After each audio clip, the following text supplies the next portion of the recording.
Right. We have another game for you today, and I'm looking forward to casting this one, and I'm not looking forward to casting this one because this is probably the longest 4v4 game on ranked ever. This is the Cannon Galleon Rush. Now, in the beginning, I'm going to have it on 2x speed, but once we actually get to the water, I am going to speed it up. There's a lot to talk about in a very short period of time. And as we go on, I really want to talk about some interesting things. For example, the history of a nom or a Cannon Galleon Rush. I also want to talk about how Four Lakes is different than an oasis. What the actual point of a nom is, how to beat a nom, and the different stages that a Cannon Galleon Rush goes through. You'll see in this video that I use nom and Cannon Galleon Rush freely and independently from one another. They mean the same thing. The reason we call it a nom is for new Oasis meta, but more about that later. Let's start with the players over here.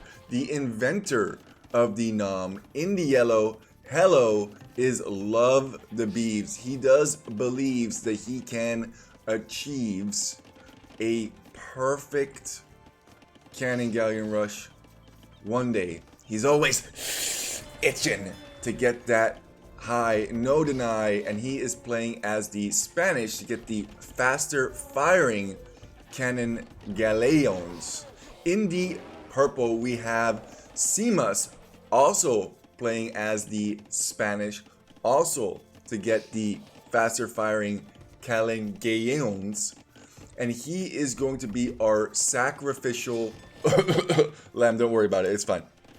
And our real sacrificial lamb, General Apefe, is running forward with Sicilians in order to go for a Sicilian TC drop. He's trying to figure out the spot that he can drop it. I have videos on how to do a Sicilian TC drop as well. I love how he's just constructing a house here just because should have had one tile over, then these villagers couldn't have actually escaped, and he's just trying to collect enough wood to eventually drop the TC. Fight the powers that be.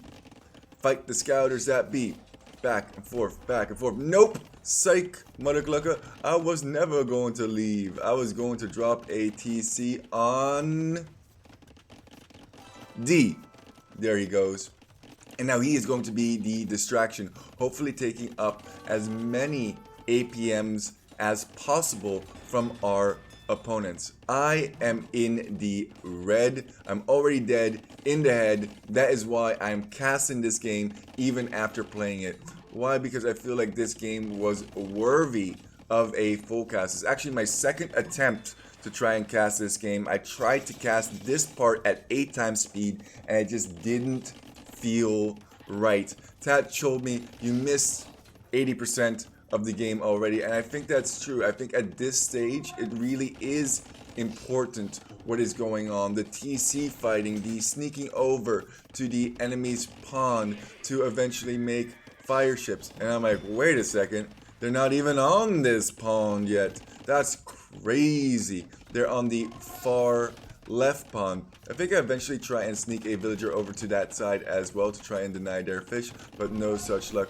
At least one of their ponds is completely denied, and they are going to need that in order to have that sweet fish boom. Talking about fish booms, Beeves is already starting a disgusting fish boom over here. Just remember this. Right now it's reasonable, right? It's 6 fishing ships. Just wait till you see how out of control this gets. Blue is desperately trying to repair his TC against General Apathy. We are quickly getting the walls up in the meantime, taking full advantage of Apathy's distraction. There are some archers trying to get through these walls already. Green is saying, I have scouts over here. We can probably break through on the walls over on this side if you just bring your army over here, Gray. But Gray is still relatively far away. He's looking for an entrance point into our base as well. Apathy is meanwhile taking down Blue's TC. Blue's on 26 villagers only, and he is on some fish, which will help him to get back, and apathy is just distracting everyone he possibly can. There's villagers over here. We need the scouts. We need the scouts. Come on over here. And green is going to experience a TC drop to the face as well. In the meantime, gray is breaking through over here, and there's no way that we can possibly stonewall all of this. So this is where Simas becomes the sacrificial lamb. I'm yelling to him, get a tower up, get a tower up. I've made it to castle at this point, so what I'm doing is I'm constructing a siege workshop to get a mangonel to try and deal with it. Thankfully, he walled this out pretty dang skippity well. Scouts would obviously be very, very annoying, but the scouts are all over here dealing with apathy. He's doing an absolutely amazing job keeping all of the focus on him. As everybody is reaching the Castell age, General Apathy is still in Dark Age, and that's going to be a recurring theme in this video, that Apathy is very, very far behind age-wise. No, no, no, no, archers, you don't go anywhere. Here comes the mango little darling. Wha-bam! Oh god, oh, I think he wasn't even microing him at that point. Gray is getting some walls up, some more archers, some more spears, some more skirms, just to make sure that he's safe. He knows that he can't take this pond. Them not being able to take this pond has really hurt their economy in the long run. Now we're fully walled, we're stonewalling everywhere, we are booming like a cumin, adding additional TCs. You can see that Beeves over here, he is on free TCs himself. I'm on free TCs already. Simas is constructing his third TC on a gold. A gray scout there just chilling. John, see you, scout. And Apathy is going to be in a little bit of trouble. I really feel like I should give Apathy as much screen time as possible, because later on he will have almost no screen time. Beeves' fish boom has gotten quite out of control. We are at 22 fishing ships and counting, producing from 5 different docks. He doesn't want to. This is a no farm challenge for Beeves. He doesn't want to even construct a singular farm as the light cav now come in. Apathy has held 3 people's attention for a very long period of time. There's 2 villagers just casually running away from this woodland on which a castle was dropped, just so that Apathy is not defeated. He's like, oh god, oh lord, please. He still has these berries over here. These berries will become very, very important later in this game. We're also trying to collect relics with monks, because that's a way to get back on land later on. And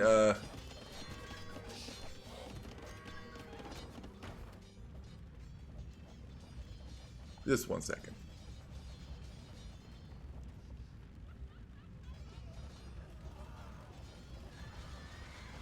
Capture Age Pro. Apathy's totally fine over here. Nothing bad is going to happen to General Apathy once, however. Oh, frick. He's completely cleared up. Not a single villager remains other than those 2 villagers he ran forward. So it's a good thing that he did run those 2 villagers forward. Otherwise, he really would have been defeated. Defeated! Don't you beat it? This is a challenge for you guys. How many songs will Poop Lord sing? How many musical references will he make? We still have that mango over here. We're also dropping down a TC, a sneak we call this, in which we are able to farm forward resources. We just want to farm as many resources as we possibly can. There's even still a woman outside of our base chopping wood, and Beeves' fish boom has now gotten to the point of insanity. There are 46 fishing ships collecting resources over here. People are starting to hit imp. Delightful sip of the coffee. We're starting to bring in relics, and this is really where we start going into the further stages of Nam. I should probably discuss the different stages of Nam, but I'm going to hold off a little bit on that. People in the chat are so funny. I want to see the epic. Go back for apathy. We want apathy some more. We want some more apathies.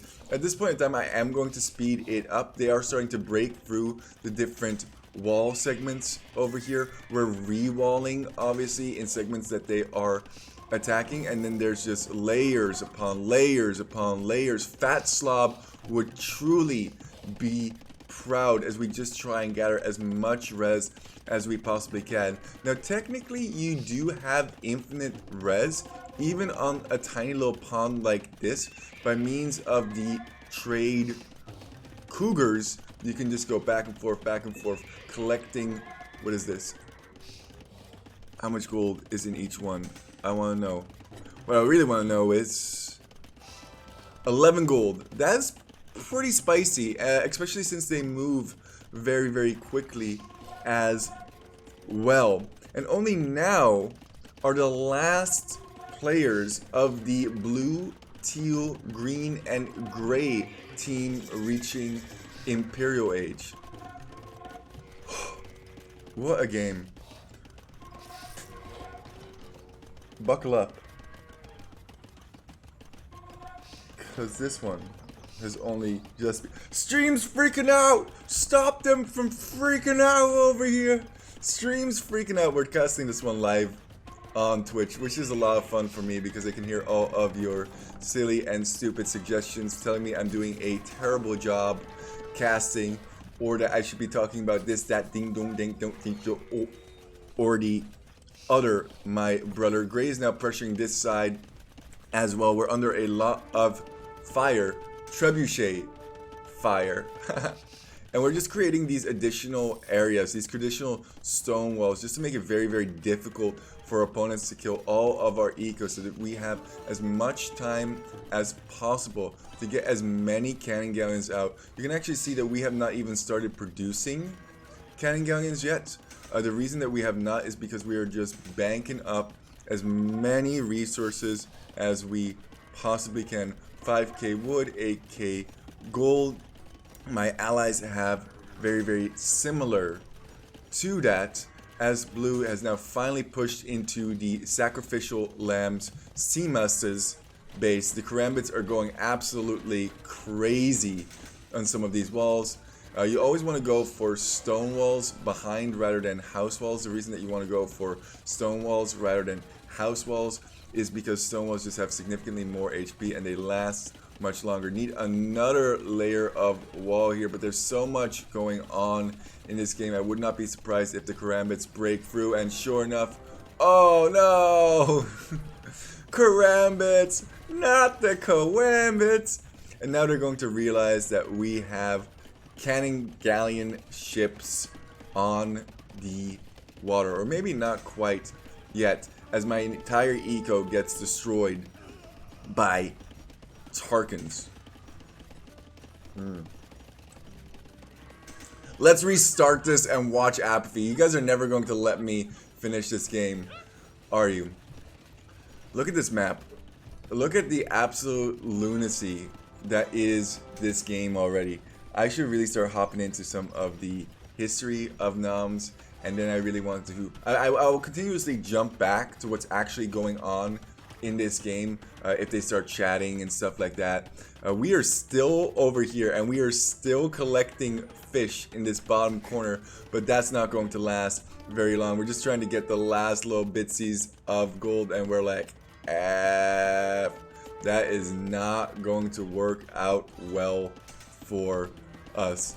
Look at this absolute mess that is the rightmost pond. Is this the rightmost pond? Yeah, this is the downmost pond. This is the upmost pond. The rightmost pond. let's talk about the history. Let me go for my notebook over here. It's not like we're in a rush or anything in that nature. I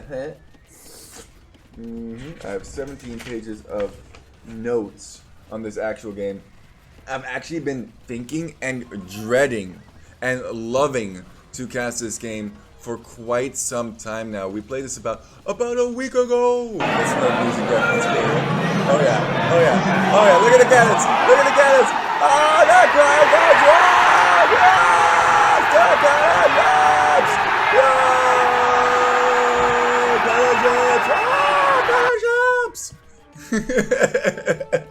I love the stream interaction. It is absolutely delightful. So how did the Nom or the Cannon Galleon Rush get to be? Well, Beeves, and it's funny that this is Beeves' team, very appropriate name for our squad, thought of an idea on the map Oasis. Oasis is a map where you have a whole bunch of wood in the center, and then in the center of that wood there is a small bitsy of water. Most of you are probably familiar with the Oasis map, and the idea was simply chop to the middle, build a whole bunch of fishing ships, and kind of play hide and seek with your opponent. Why?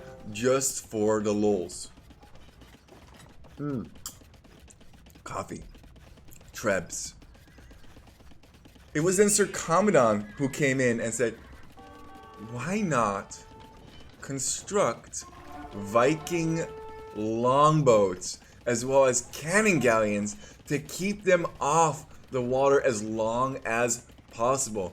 And it's been about a year since that game was played. I'll put the link into the description below, but that was really the crudest and rudest form that Nom had ever been. After that, we kept developing the strategy. We added different civilizations such as Mongols with nomads to not get housed, Huns, Khmer with sneaky chops or fast chops to the center.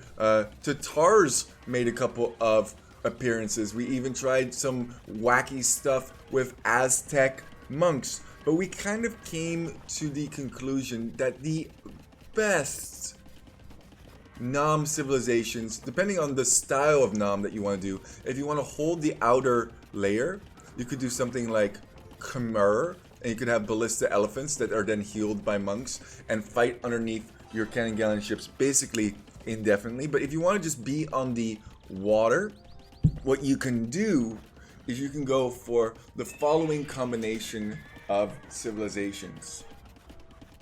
You ready? Spanish and Turks. These are the best cannon ship civs. Spanish because they fire significantly faster, and Turks because they have significantly more range. Now we came to the decision of these civilizations rather than other civilizations because of their effective nature and because of what the opponent does to try and counter you. I mean, we have fought through the Cannon Galleon Rush so much that now on Oasis, what we do is, so you have the center ring of wood, imagine this, right? And then you have the water in the center of the wood. We actually leave a layer of wood around the water just so that it's more difficult for the opponent to get to. Whew. I feel like I summed up the history quite nicely. I hope the Cannon Galleon Rush is no longer a mystery to you. Yeah, there's a lot of other civilizations that can be good. Chat is pointing out that Italians could be very, very good if you're trying to do something in terms of trade. Build a wonder. Oh, this is hilarious. You could also have some kind of a trade bonus. Spanish already gets the trade bonus, but Bengalis is very nice as well. Their ships heal. We've mucked around with that as well. Dravidians is really good because they get 5 population space per dock. I already have a wonder. Guys, this is important. Let's check it out. Good. What is your strategy? I love my Twitch chat. Absolutely enjoy it so much. I love the interaction that we have, and it's really getting to the point where it's just so nutty, all the things that we can do, all the things that we have done strategy wise, all the things that we're going to do. Burger dropping people with TCs, cannon galleon Russian, land wall, and the land wall actually came from the cannon galleon rush. It was a derivative from that. On Michi, what you do is you build a huge wall, but instead of doing Spanish, you switch them out with Portuguese or Japanese for their bombard or Yashima towers. Then you have flaming camels, that's right, flaming camels in order to deal with their cav. I think we can't win with a wonder. We already have 3, brah. What are you doing? We already have 3 wonders. How much time? There is no time. No time, yes. Well, nicht klappt. Why? Maybe we all need one. Yes, that's what it is. You all need a wonder. We have to win by conquest. Yes, they are trolls. They know what's going on. Let's all go in there and get them with siege at the same time. Actually got Capture H Pro, which I mentioned before when we had that apathy ordeal. So one cool thing that I can do, one cool thing about music, when I hit it feel okay. So hit me with music, no, or cannonballs, I suppose. You can see the overall kill count of all of our ships, which is absolutely amazing in my opinion.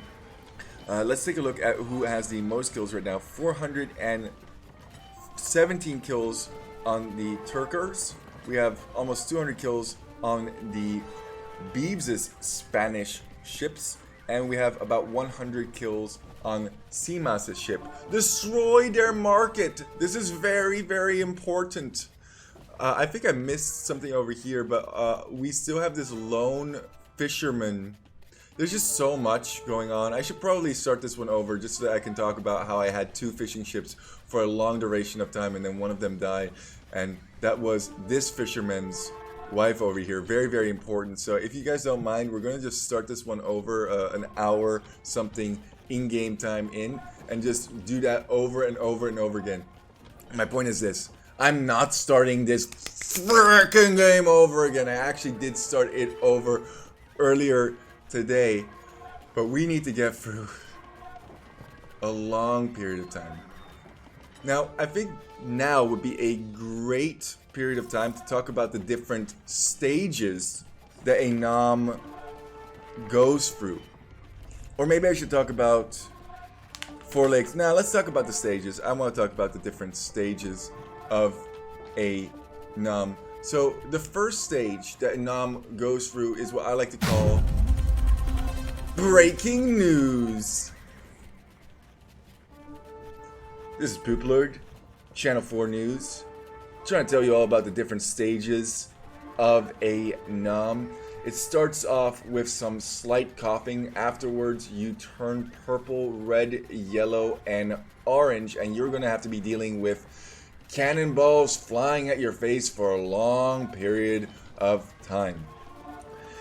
In all seriousness, though, the first stage of a nom is the delay phase. You want to delay your opponent in one way, shape, or form so that you can get to stage 2, which is getting your walls off, and stage 3, booming like a cumin. That's just how we doomin'.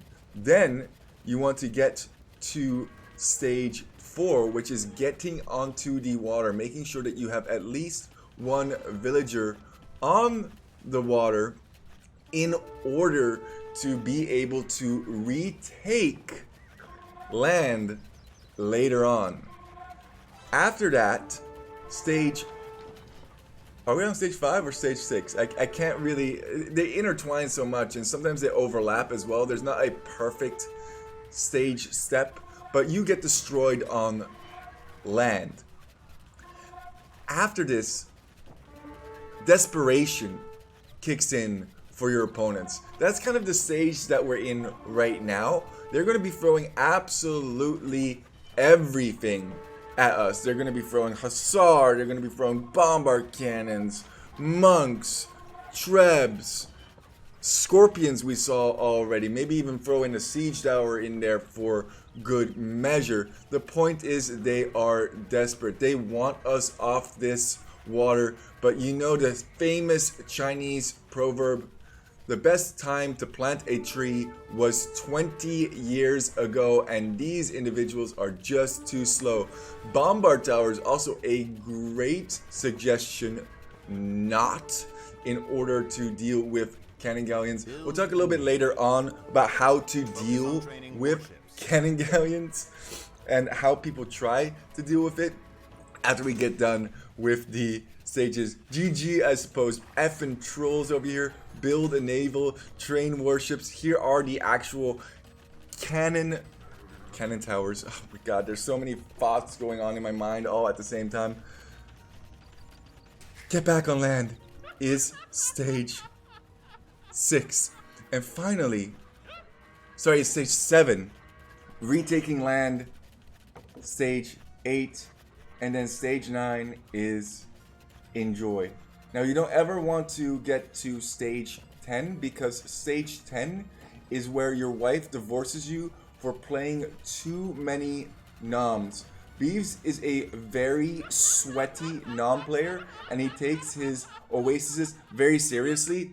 I have never seen somebody that addicted to noms. He's straight up He's triggered. Straight up triggered. We need to occupy the coast together, all four at the same time. Can you imagine that such pathetic people exist? Andre left 45 minutes ago. Delete the hussar. No, you. What do you mean? They probably have infinite resources, blah, blah, blah, blah. And sure enough, green just leaves. Green, delete the hussar. No, green is leaving the hussar right here. And these hussar are going to be here for a very long period of time. You can see that they are not a team. That's one thing that I really enjoy about a nom, and this is something I will go over a little bit later on, is what is the point of a nom? Why do I even like noms? But you can see that they are not a team together, whereas I know I can rely on Beeves, I can rely on Apathy, I can rely on Simas for as long as it takes. As long as we are in this tiny little pond together, we can make it better. We can make it through the toughest of storms. As one, having fun, playing Age of Empires in extraordinary ways. That's all I have to say. Don't get to stage 10. Don't have your wife divorce you. I really hope Beeves' wife doesn't divorce him, because man, this guy loves himself a nom. I've seen this guy do a 16-hour nommer and then jump into another 12-hour nommer half an hour later. Absolutely insane individual. Some people, they chase the magic dragon and they're, oh, I want one more hit. Oh, okay. Oh god. Beeves is chasing the perfect nom, and I hope for him this is the perfect nom. I'm going to be uploading this around May the 12th to 15th to YouTube, and that is the 1 year nom anniversary since Beeves played that infamous Viking longboat with cannon galleon game. Nice down. I'll take it.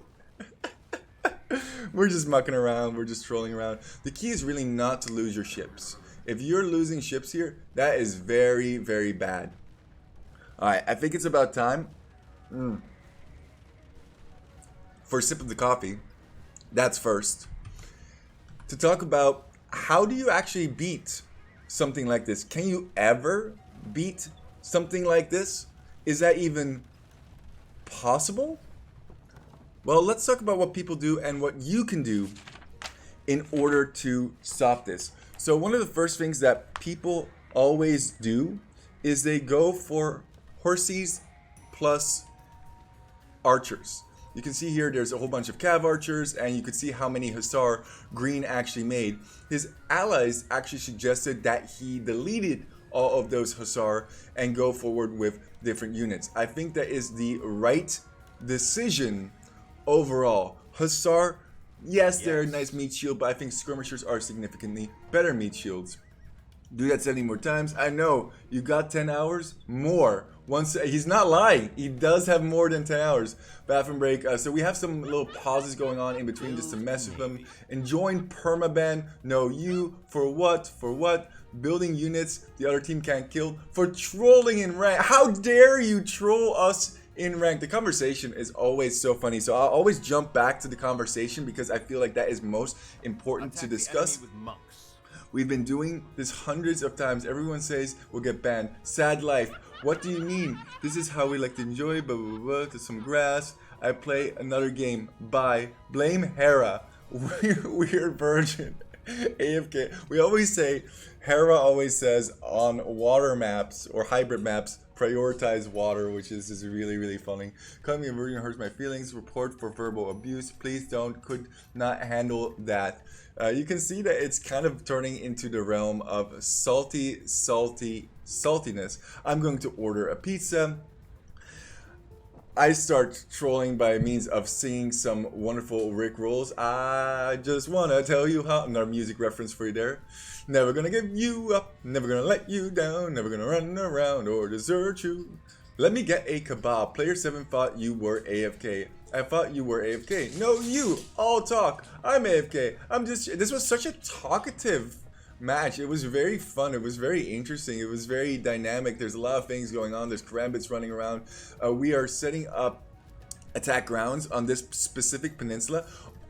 Our map is actually really, really good. We also have this peninsula over here, which can sometimes become a problem if you are going to try and beat a nom, which I was talking about previously. That is things that you need to take advantage of, is the peninsulas that are given to you to then stack up units over there, or to stream in units that can range slightly better. Player 7 was really, really sweaty. He was really tryhard, and he was not going to eat or enjoy his kebab. He was going to play until the very, very, very last moment. Some people, though, they are so set in their cav plus archers that is all that they are able to go for. Another thing that people often try is mass bombard cannons. And mass bombard cannons is actually not a terrible idea. However, in this patch, the splash damage absolutely murders bombard cannons. As you can see right there, that man is now part of the earth once more. Wait, can we still see?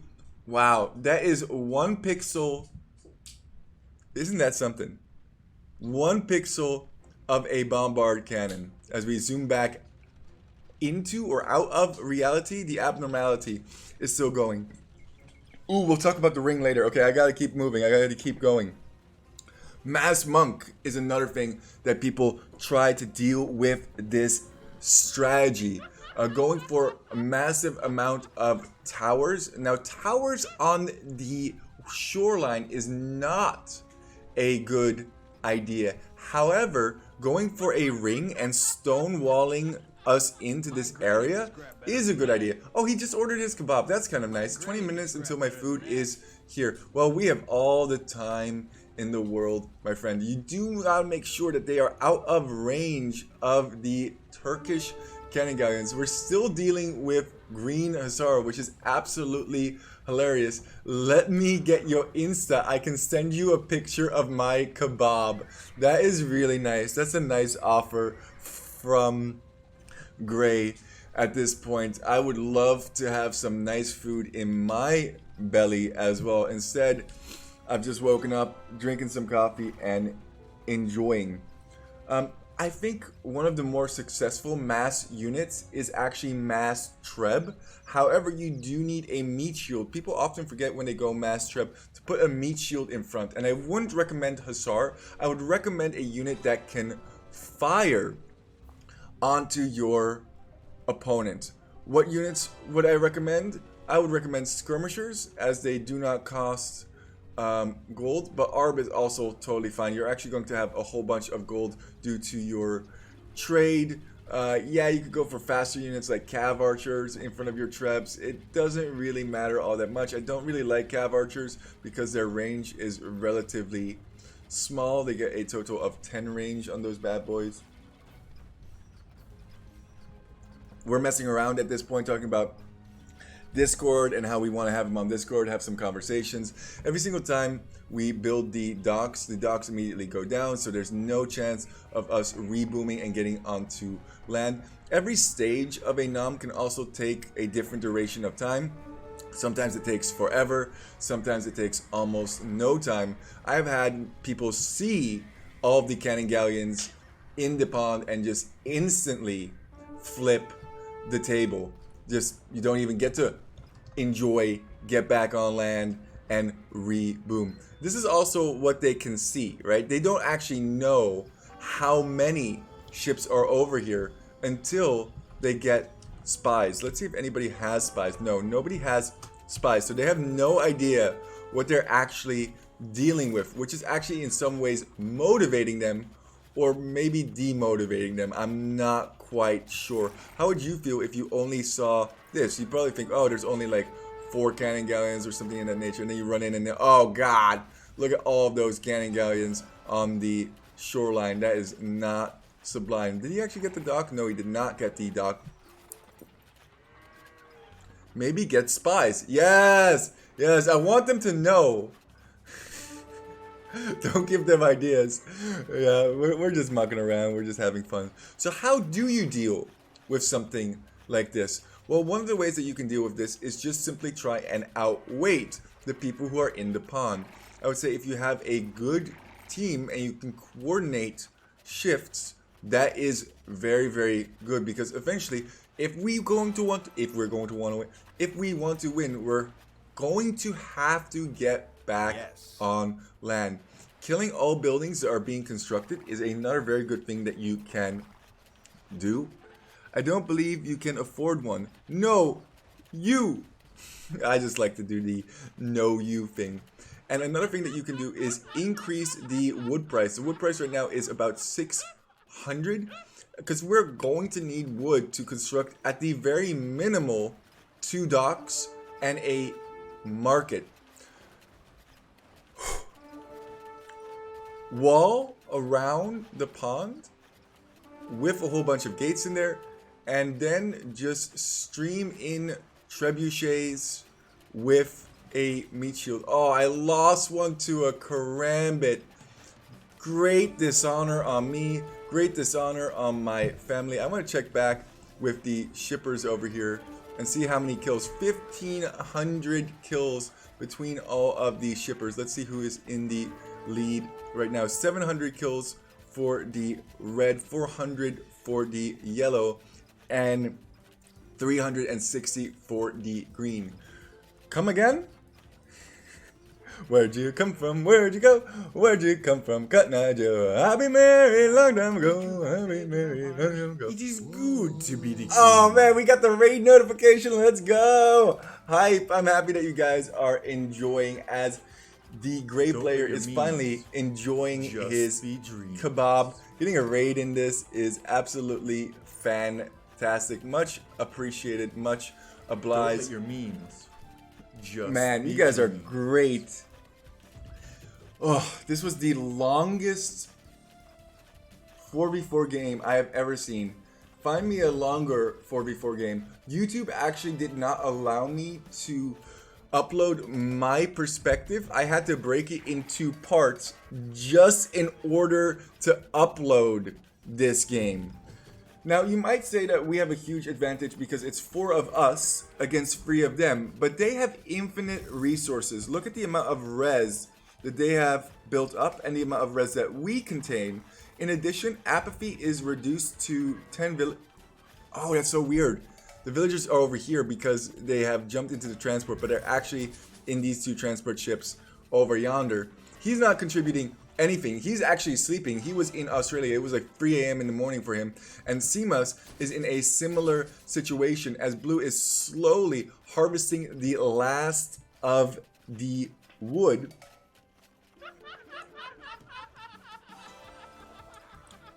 Gray is starting to slowly lose his mind. Run!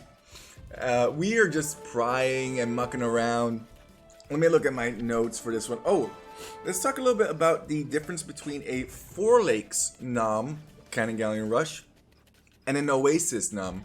So, in an Oasis nom, where you have the wood in the center and then water in the middle of that, it is much easier to get the ships because you just wall the two sides of the map and then you slowly chop into the center and get onto the water. The downside of a Oasis is that it is very hard to keep your trade cogs as well as your transport ships alive.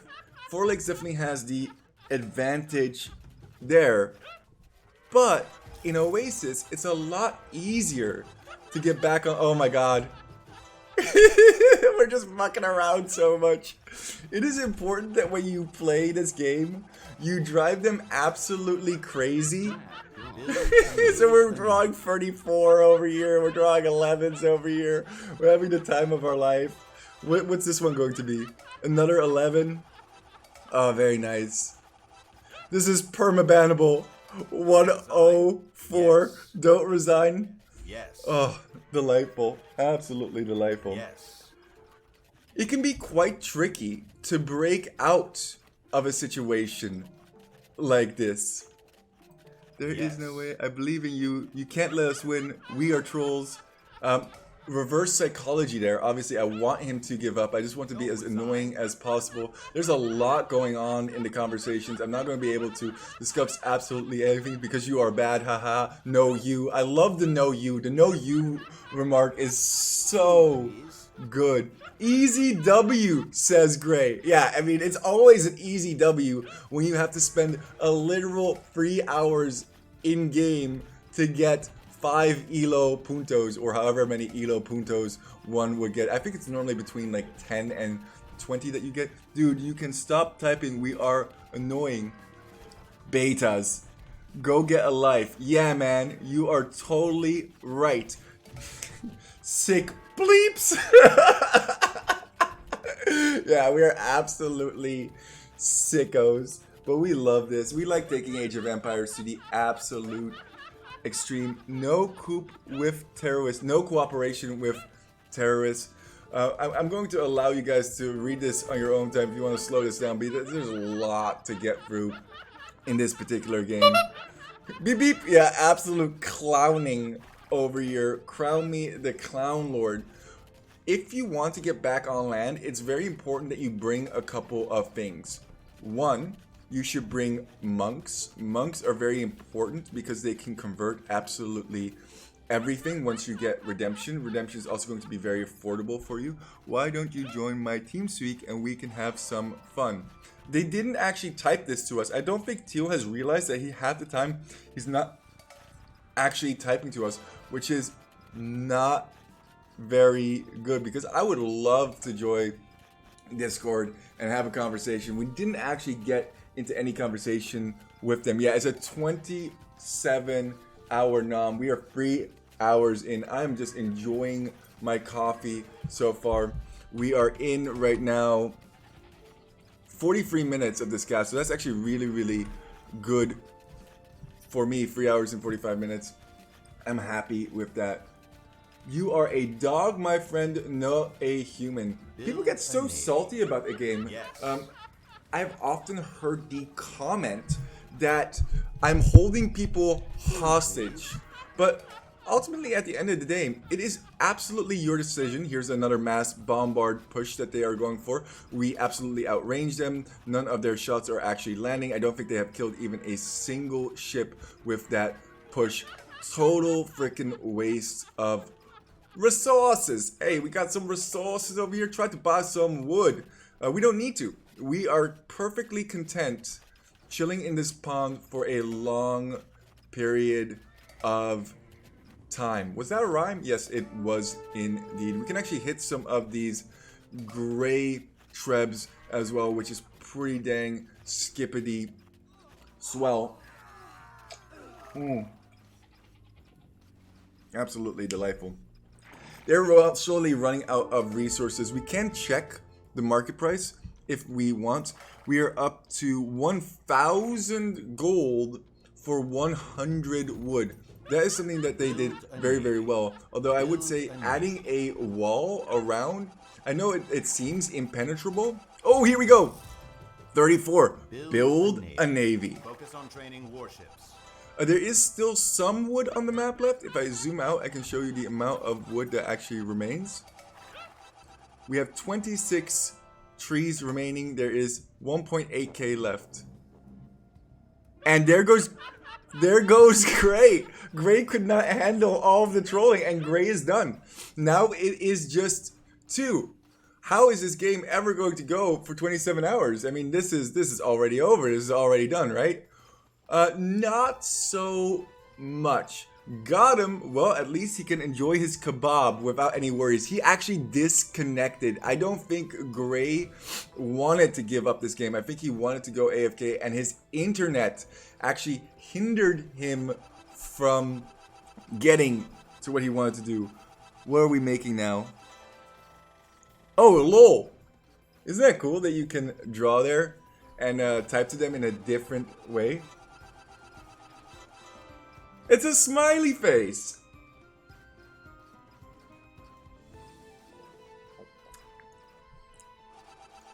Okay, guess the animal. Pig? It's a dog. No, it's a cat. Boo. Dipstick. The most important thing, if you're in a situation like this, is to have more fun than your opponent is. And that's what we're doing. We are all here communicating with each other. We're all here talking, getting to know each other a little bit better, messing around, making pigs, making alligators, making cats, and just seeing joy in something very, very silly. That was, I think, supposed to be a crocodile, but very, very poorly done. Actually, did you know that the difference between a alligator and a crocodile is one tooth that sticks out? Beeves is getting into it. He is making a ship. That was really, really good. And I think we start playing Hangman now on the mini map as well. They can all see this. Yes, so that's a Hangman right there. A little bit difficult to play Hangman. We should have started doing tic-tac-toe. That would have been a nice addition. And it is 4 letters. Food, please. Wood, please. 3 letters? No, 4-letter word. Is it dog?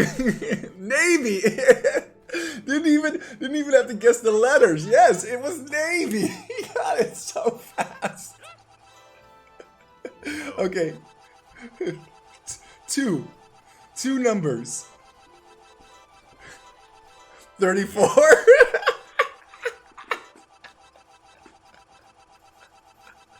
And then he fills in the 34 on there.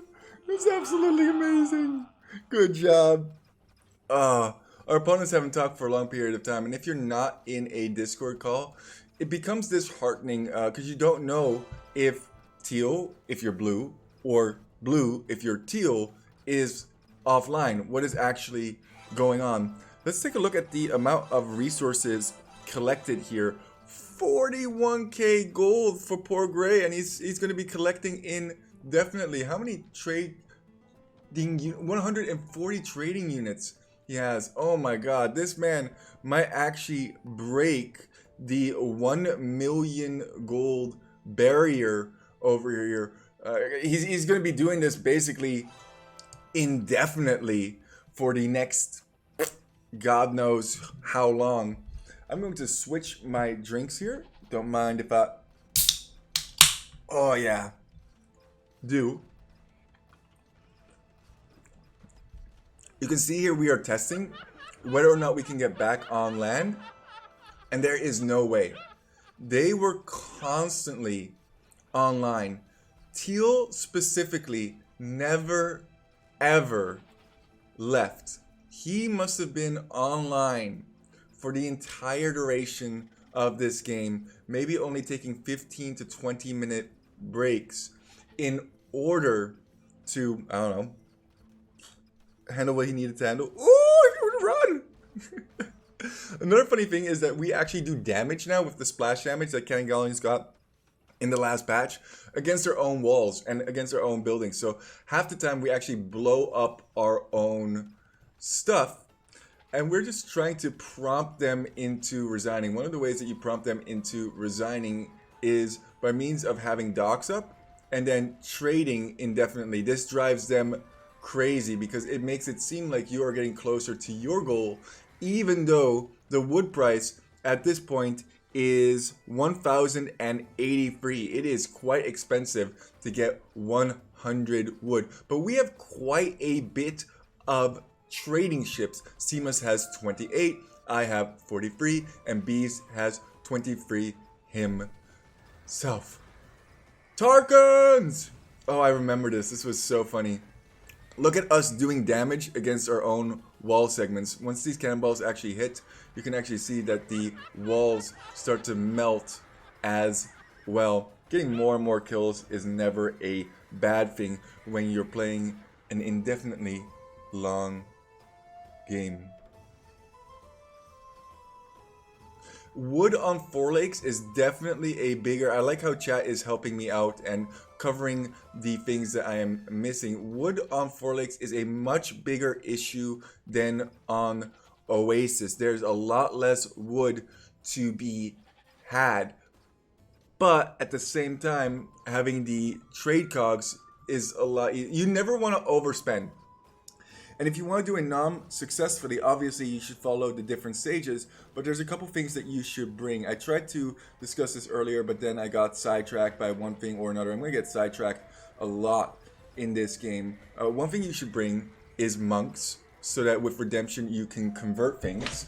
Another thing that you should obviously bring is villagers, so you can actually reboom onto land. It has happened several times that people only have cannon galleons and they don't have villagers. Preferably you want to put villagers in different transports, in safety transports, otherwise you're going to find yourself having a pretty bad time. So you can see here that I have 5 of my villagers in this transport. I have another villager in a different... Wait, that is so weird. I can't even see those bottom ones over there. Which one do I have the other villager in? I don't actually know.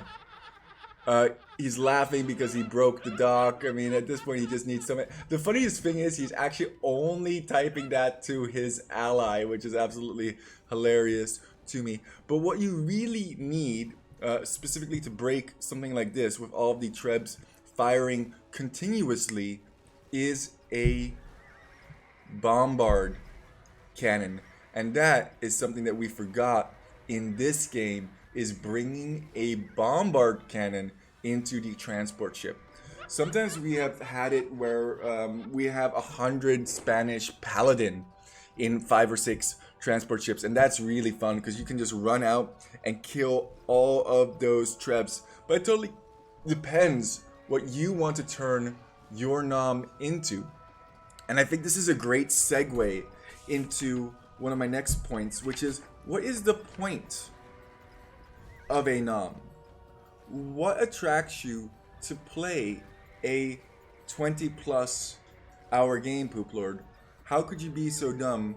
How could you be so stupid? Why do you actually enjoy doing this? Well, it's very simple. It's an epic. You'll often see me type epic game or no you or something else trolly or stupid in that nature, but it's really a story to be told. And you don't know the twists, the turns, the roller coaster ride that you're signing up for.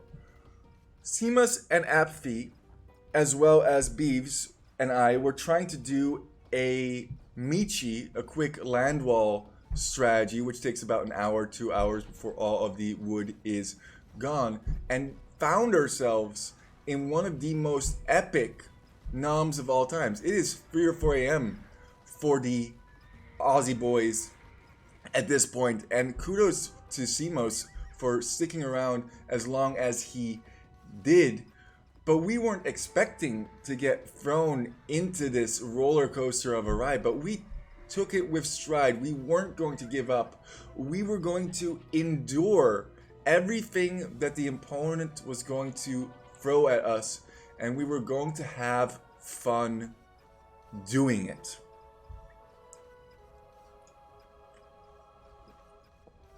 What I love about Noms Cannon Galleon rushes is how it pushes you to the absolute limit.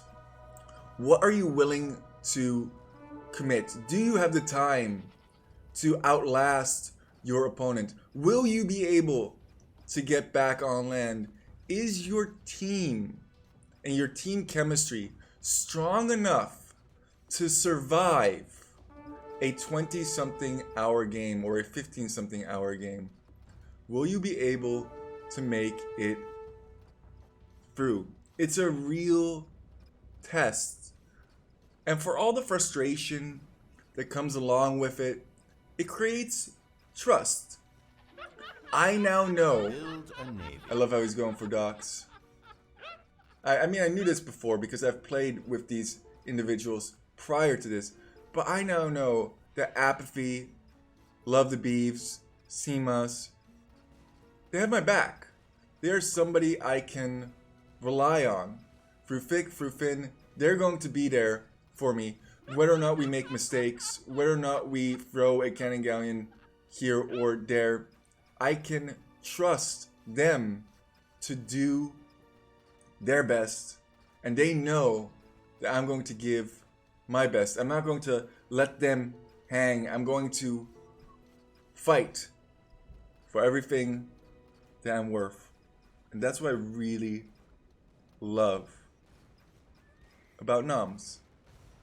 And it holds a special place in my heart. Some of you absolutely can't stand this strategy. That you think it's stupid, you think it's dumb, you think it's a waste of time. But things are only things if you allow them to be things. Getting wasted is a waste of time. But is it a waste of time if you're forming connections with your friends, if you're talking to your colleagues or your family over a brewski, like how do you do ski? I don't think that's that bad. I don't think sitting in a pond, talking to your friends, making it through some tough times together is a bad thing. It all depends on your perspective in life. Half empty, half full. I just enjoy the ride. And that is what a Cannon Galleon Rush teaches you, is just enjoy the ride no matter what happens. Every individual in this lake had their own role. And Apathy made it very clear at the beginning that he was going to TC drop and he was probably going to be out of the game. He is still in feudal age. 4 hours into this game. But he's done what he needed to do. He allowed us to get to this stage. And that's what we wanted.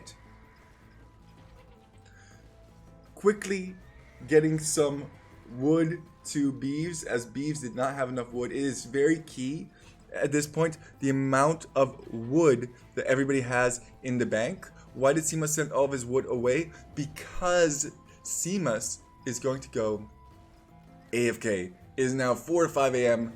in Australia. He can no longer be present, so we told him, send all of your res, put your ships in a nice, safe spot, and go ahead, buddy. Go to sleep. Trust you. Is it really epic if you do it every game? Loses epicness if it's not rare. Agree to disagree. I don't think we do it every single game. Actually, I think the percentage of games that we do this on is very, very low. I think it's the reason that we do it a bunch is because we like to perfect it. I think Beeves is definitely a perfectionist when it comes down to this strategy. We try out different variations, and I like that too. I think that's pretty interesting. And you're chasing the perfect game, the perfect nom for sure. And that does diminish, maybe in some ways, its epicness. But if you don't know how to do it, then it doesn't really become epic. I also would find it very epic for the opponents. I mean, imagine the experience that we're giving the opponents here. I know some of you are probably like, oh my god, I would hate it, I would just resign, I would just scoop. I feel like if I was in the opponent's shoes, I would find it a great opportunity to connect with my fellow teammates and to push through. Oh, the fake GG, this is so BM. This is probably one of the most BM moves that you can do. You beat us, fair and square, you got us, we're done, we're out of here. No, we're not out of here. We're going to stay here as long as it takes. We don't care. I don't care. I love it. I don't care. I love it. 164k gold. Gray, who is defeated, is collecting. Look at this little interaction over here. I remember this very well as well. And I think Beeves eventually just comes over and just obliterates everything.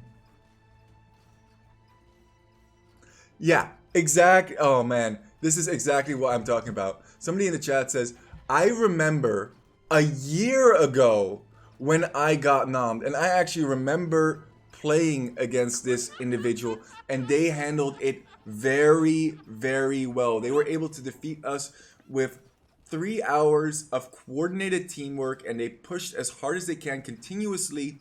They had a very nice trade set up. They didn't let us build too many ships. I think we had like 30 to 40 ships each, and they absolutely demolished this, and they still remember it to this day. I think it's not just about an epic experience for yourself, but also creating an epic experience for others, something that is very, very unexpected and out of the ordinary. I don't think the opponent will ever forget this game. I mean, maybe Green will. He'll be like, oh, freaking trolls, forget it. It is what you make it. As is life. It is what it is. Wait, is this Tarkin gonna get hit by his own trebuchets? Oh my gosh, that would be amazing, wouldn't it? If he just kills this Tarkin over here. I want to know now. This has been so fun of Capture H Pro, is to see how many kills they have. 18 hundo kills on all of the cannon galleons, and that's not counting the cannon galleons that have perished previously in this game. 4 hours in, and it is nice and quiet. I think I was still online at this point, because when you go AFK, you set up your ships in a very specific formation. Actually, I might be AFK over here. Let's take a look. No, I'm still way too close down at the bottom here. You do not want your ships, especially as the Turks, to be reachable in any way, shape, or form. The way that you can actually determine whether or not you are in the line of fire is as followed. I'll teach you guys some tricks over here. So you can see my line of sight here, right? Anywhere where I can see multiple tiles into the shoreline, I am too close. Over here, I'm probably fine. One into the line of sight is okay, because the Treb is going to have to get all the way onto the shoreline, at which point it's going to get popped by means of splash damage, or just being targeted. It needs something in front, like we talked about before, cav, archers, skirmishers, or something in that nature, and the cannonballs are just going to hit and then splash damage, kill. However, this is not good, because the Treb could come all the way over here, still have something in front. Teal is still trying continuously. Yeah, I'm still here. I'm definitely still in this game. 4 hours into the mix. I don't give up very easily. I want to be there to support my team as much as possible. All day, every day. I also find that the size of the pond really determines the strategy that you can go for. I like doing 1v1 noms. 1v1 noms have a definite end, because the only gold that you're generating is relic gold. So if you get 5 relics, you can actually win a 1v1 nom relatively easily. Another thing about a 1v1 nom is that the pond is significantly smaller, so going for Spanish cannon galleons on a 4 lakes 1v1 is very, very feasible. However, you cannot do that on an oasis because the pond is too small. I've tried it before, and basically you have to hold on to land. If you don't hold on to land on a oasis 1v1 cannon galleon rush, you're going to have a very bad time, because all they have to do is get monks with block printing, and they'll be able to convert all of your shippers. Although monks have definitely been nerfed against this strategy with this splash damage. Before, it was very difficult to target individual monks. You would only kill one every single shot. Is it worth 12 elo points? Yes, teal, keep fighting. Don't listen to yellow. I believe in you. Keep going. Don't give in. I believe in you. I believe in miracles. Since you came along. I feel like this is appropriate. Please join me in inviting President Barack Obama and Kehinde Wiley to unveil the portrait.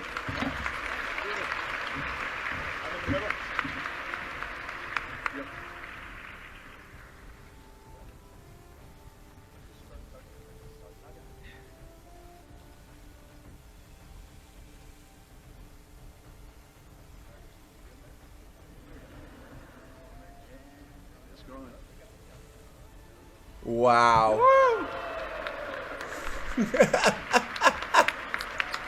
Beautiful. Absolutely beautiful.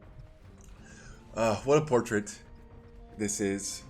Looks spectacular, in my opinion.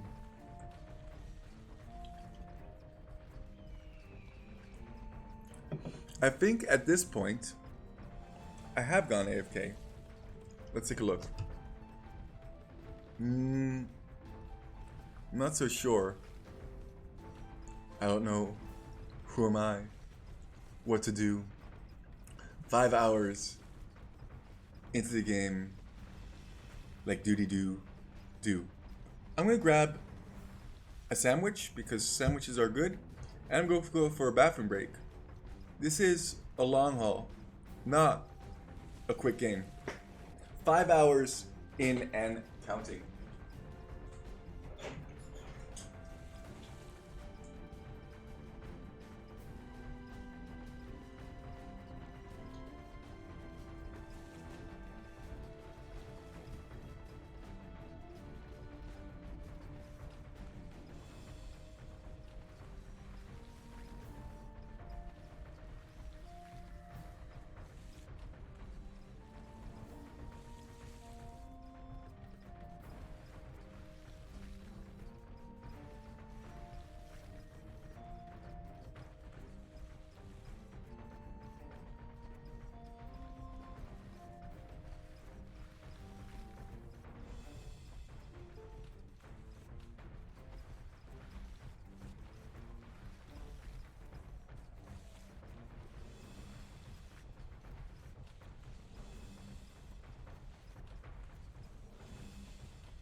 Yes.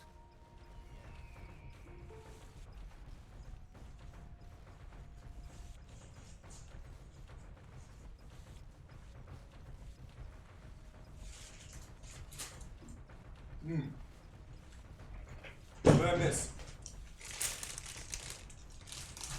Oh, I'm still definitely online. And this is really where the clock starts to tick, where the seconds, minutes, hours start to weigh on you, and where you have to ask yourself, how deep is your love? Is it like the ocean? Your devotion? How deep is your love? This is thousands and thousands of gold that Teal is collecting right now. Taking a quick look at the market price, we are up to 1,300 for some wood. How much wood does Teal actually possess at this point? Almost none. So every single push that he makes with Trebs is going to be more and more expensive. It may not seem like Teal and Blue are running out of resources, but they really are. There's only so many Trebs that they can make before they have to wait a long period of time as he deletes a whole bunch of Hussar. They can do another Treb push. Absolutely majestic. Also, I just sang How Deep Is My Love. I'm sure people are going to miss that. I really wonder if somebody is going to be crazy enough to figure out how many music references I have done throughout this video. But maybe it's you. Maybe not. Delicious. Let me read some chat as I chew on my candies over here.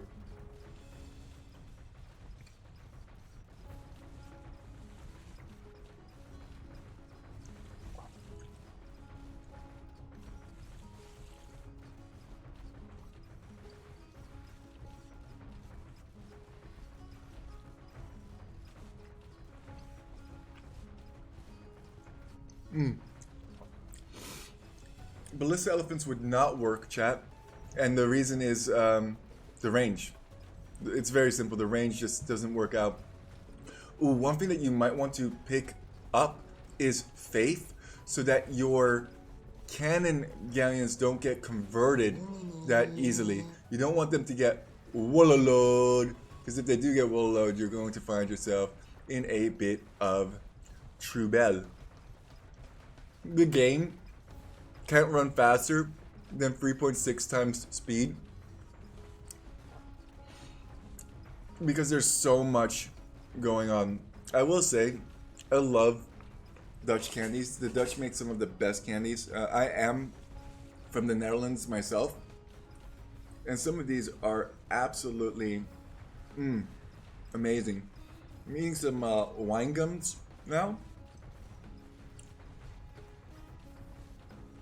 I know it's not everybody's cup of tea, but licorice, I'm a big fan of licorice. I love the licorice that the Dutch make, the salty stuff. Really, really good. Absolutely delish.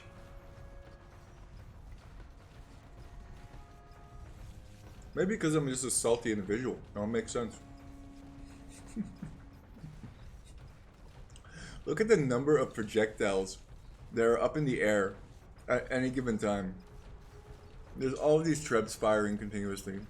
There's all of these cannon ships firing continuously. There's a lot of motion going on. Gray is at 290,000 gold. His stray carts are still running. No problemo there. That monk is trying to convert desperately, but we are wise enough to just stay out of the range over here. Let's take a look at the overall map. It's so funny. Oh, spies! Spies was just researched by Teal. Now he can finally see all of us. Probably should have done that a long time ago. Where'd you come from? Where'd you go? Where'd you come from? Cotton Eye Joe. Nothing going on in this middle area over here. I guess you kind of have like Gray's abandoned village over here, and you have some green castles that are randomly scattered across the map. He was one of those people who thought that he was going to push early on, but that wasn't the case. Blue has actually constructed cannon galleons. He is going to pull the ultimate Uno reverse card on us and nom us back. That would be absolutely epic, in my opinion. I have had that happen to me before, where somebody actually tried to Uno reverse me. I just think something that is interesting for me as well to see is that people behave very differently in these different kind of situations. Some people really enjoy. I had some people who, for example, started making graffiti and making artwork on the map when we were doing this to them, and really enjoying the Nam for what it was.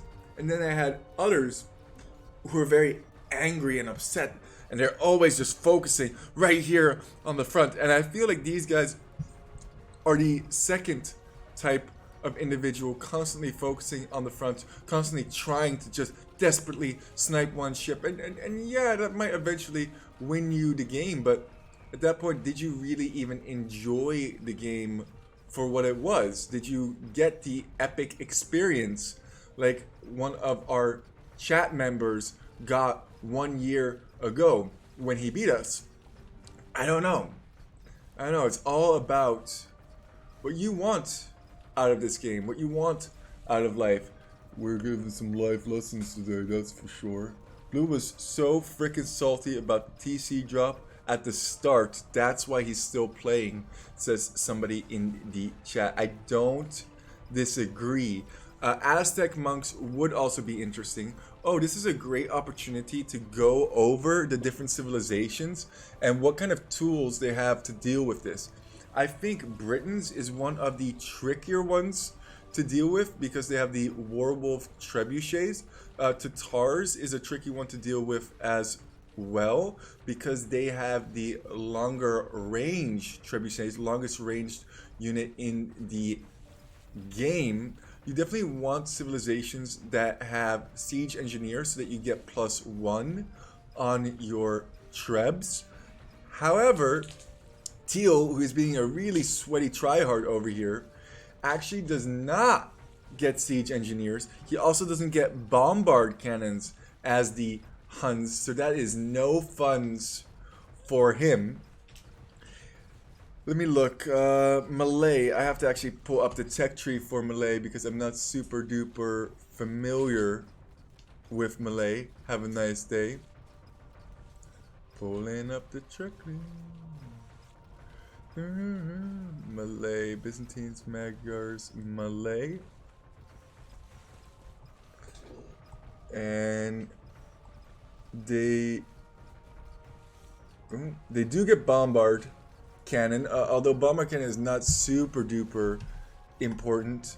What is much more important is whether or not they get siege engineers. They also get a pretty decent monk line.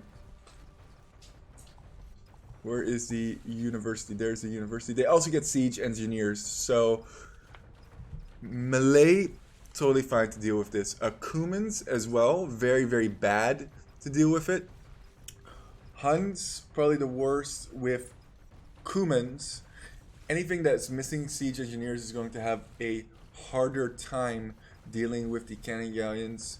But ultimately, if you can just outweight your opponent, you have infinite resources. You should be able to win this. Why are they not winning?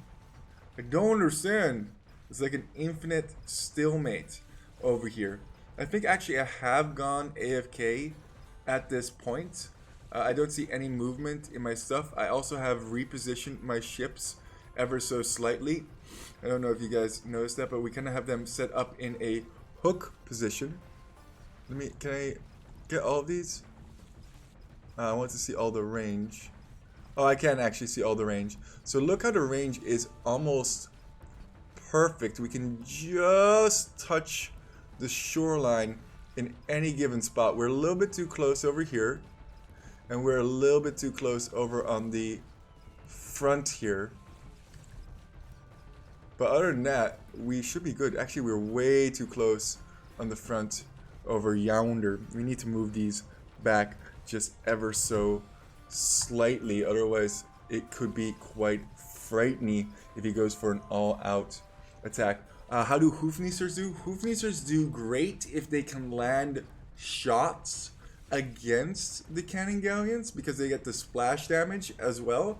However, you're still dealing with something that has 13 range versus something that has 17 range or something that has 15 range. So overall, Hoofniester's not the best counter. I do really appreciate all of the questions.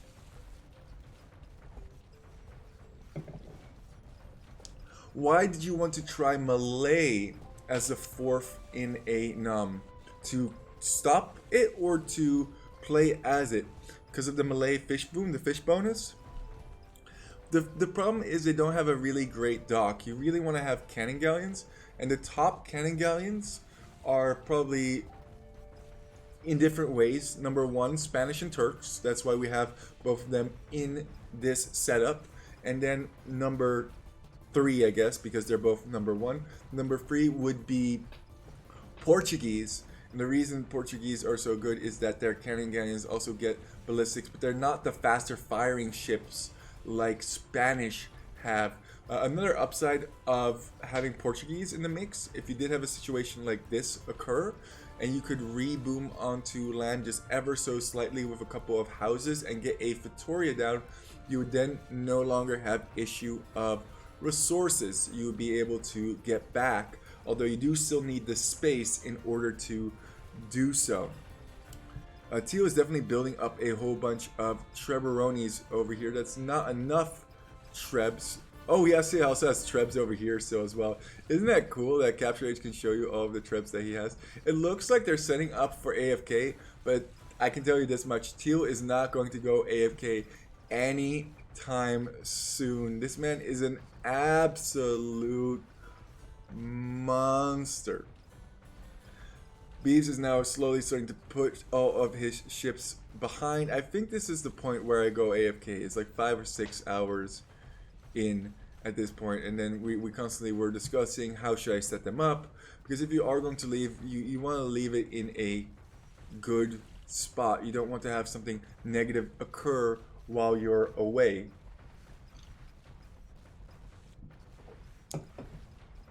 It is crazy to think that we're not even 1/4 of the way through.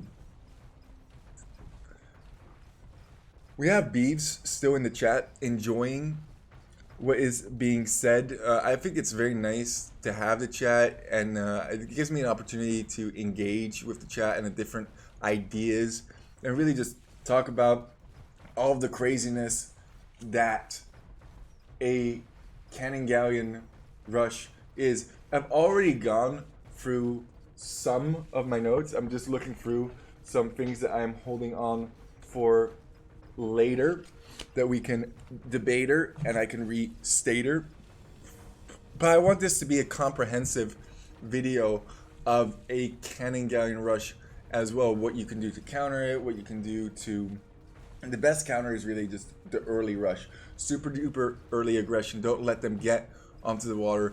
End the game in early Castle Age, and you're going to have yourself the best time. And you're going to save yourself the most time as well. I think Malay would be good for 2.0, where you defend the shoreline and push back. I think, yeah, that is not a terrible idea. I like Khmer for that, because I feel like you can have the ballista elephants in like a section like this, and then you can have a monk behind, and you can heal them up. But you could do the same with Malay elephants, and then heal them up, and then go back in, and can kind of do that way. Although I don't really know what unit you would go for Malay. Blue is here with a whole bunch of bombard cannons, and you will see exactly how effective bombard cannons are against units that significantly outrange them. Cannon galleons are anti-buildings, towers, and castles are really bad, is what the chat is saying, and I would agree 150% on all of those statements. Looks like a big push is coming in now from Teal.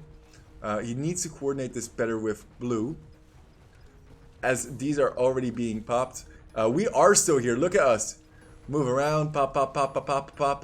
And Blue is coming in now as well. But by the time Blue gets in here, Teal is already completely wiped out. Ooh, now we see the bombards. And we lost one ship over here. Oh, gotta move back there. We're realizing that we're a little bit too close up on the top there. Welcome back, Blue.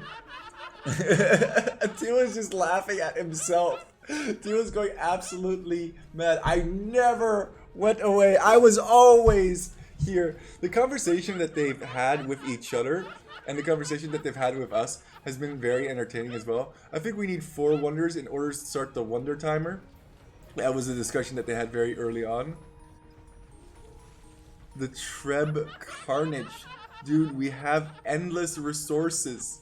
Yeah, but even the endless resources is going to start to weigh on them, as I mentioned before. Are these Reds still typing and pinging? Ha ha ha ha.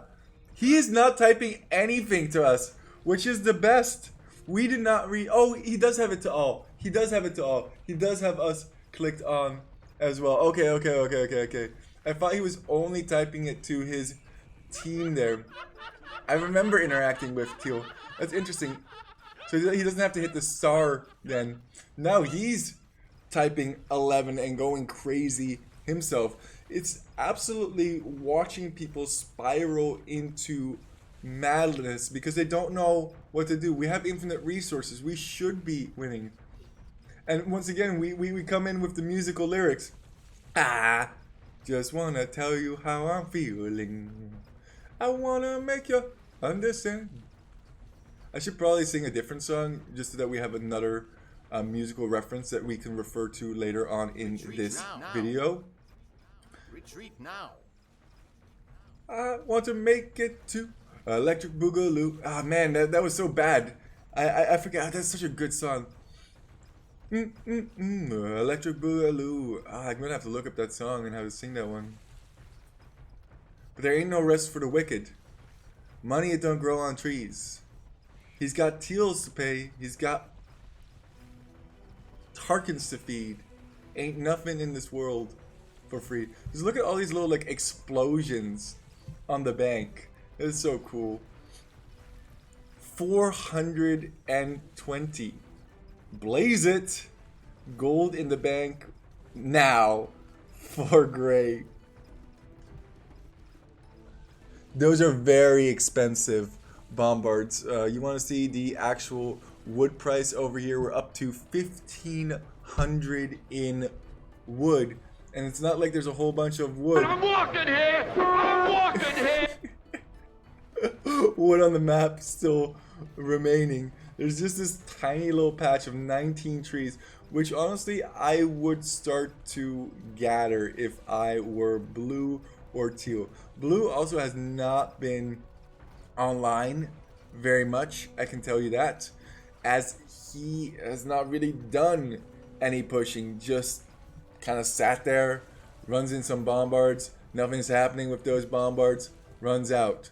We're still here. I can't believe that we're still over here trying to do some damage, destroying lumber camps. That is 1,500 gold that we have now wasted off of poor Teal. That was absolutely hilarious. And get that monk just for good measure as well.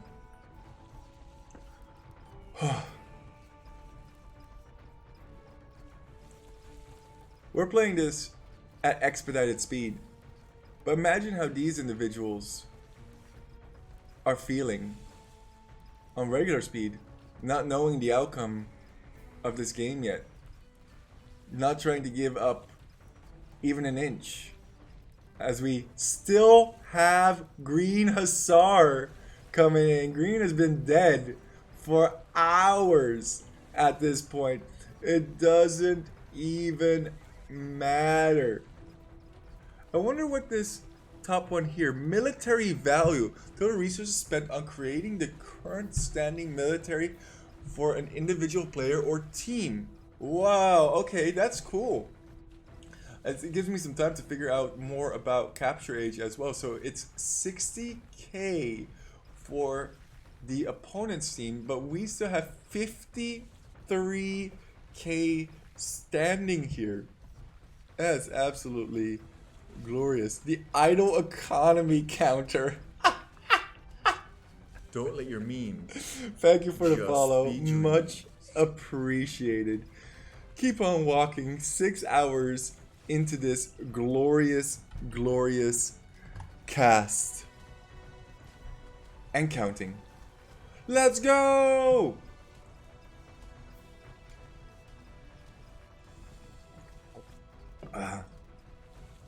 Delightful. Absolutely delightful.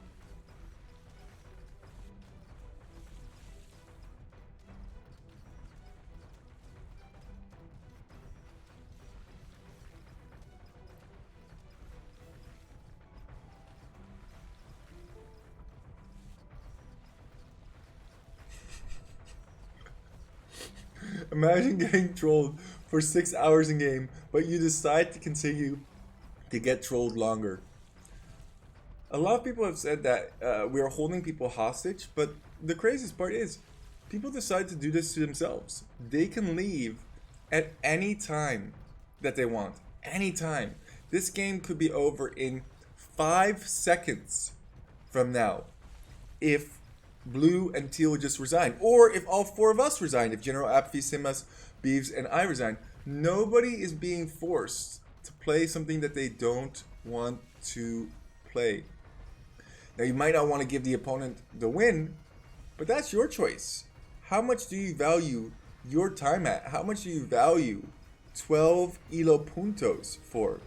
It's only at 4 times speed.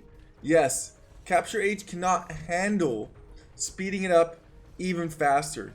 The reason that it cannot handle it being speed up even faster is because there's so many units and so many projectiles. It has to keep track of all of this wonderful, wonderful trade that's going on. I would love it to be 8 times speed, but it simply cannot handle it, which is pretty bad. It's pretty. Look at this trade over here. It's going in 3 different directions. There's trade going. There's so many trade lines. There's so many buildings. It's so inefficient. I love it. Gray is going to be a millionaire in this game from the defeated stance. I can tell you that much, as he has 468 gold in the bank already. We simply cannot speed it up faster. You can see that now it's actually slowing down to 2.9% speed, which is also really, really bad. It's just because there's so much going on. It's nuts. It's absolutely bonkers that this is a thing. Also consider how many military units are on the field right now. We have about 200 military units. A whole bunch of them are continuously firing from people who are defeated, so I don't think those even count. Do those count? I have no idea. We also have a whole bunch of villagers still there's a lot going on over here. Yes, Gray is still trading after resigning. That is a thing for sure. I don't know why that's a thing, but that is a thing. There's so many things that you learn about Age of Empires as well by playing things that you're like, wait, those are things? You'll see later on in this game that we actually go for a wild Treb patch and push Trebs into monks that I don't want to spoil too much, but the getting back on land part is absolutely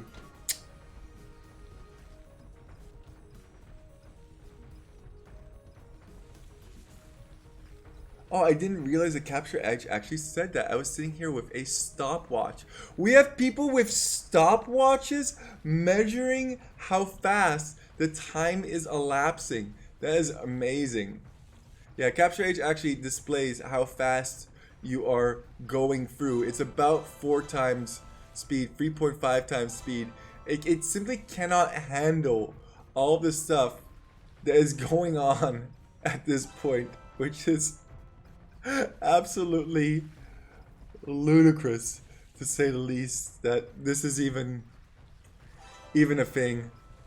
It is still significantly faster than what the regular game can handle. The regular game really can't handle much more than this either, which is just really, really unfortunate.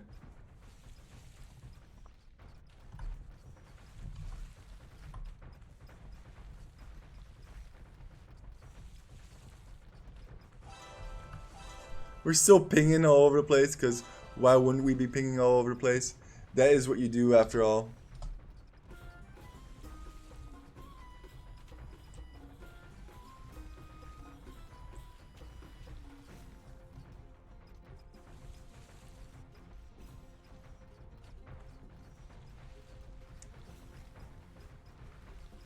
Alright, well, I'm going to work on eating some lunch, and I will be back.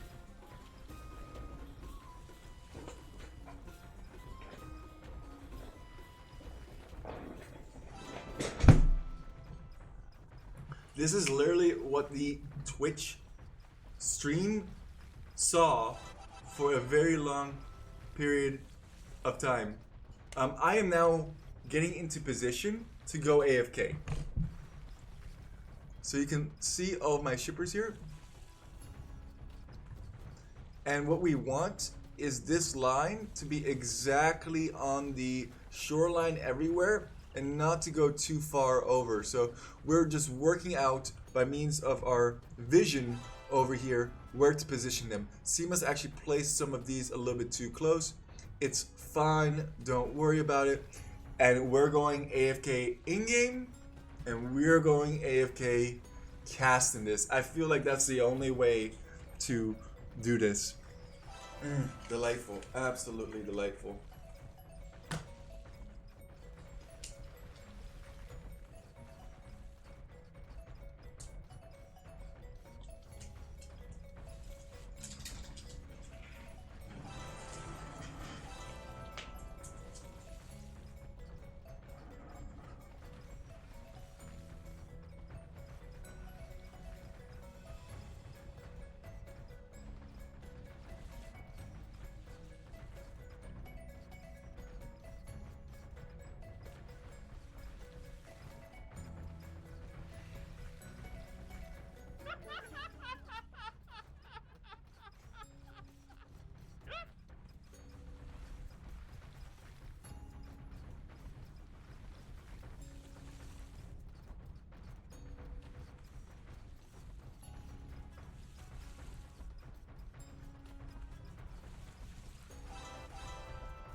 Don't let your memes just be dreams.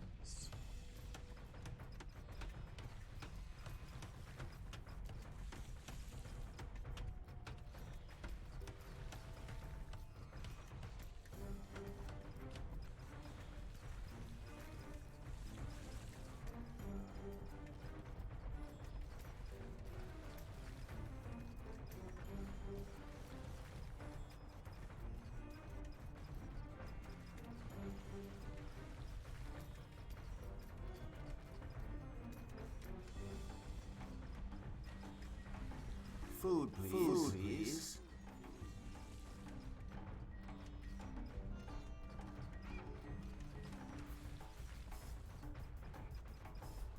Build a navy.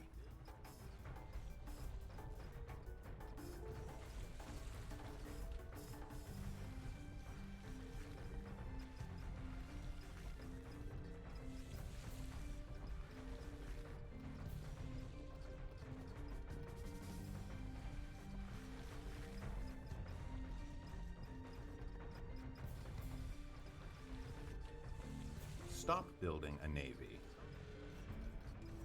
No.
Look at those sneak trebbers.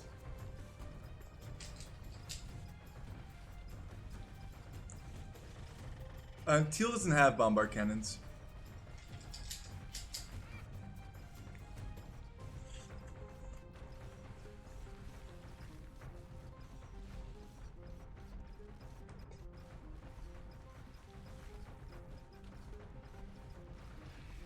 The sneak trebs.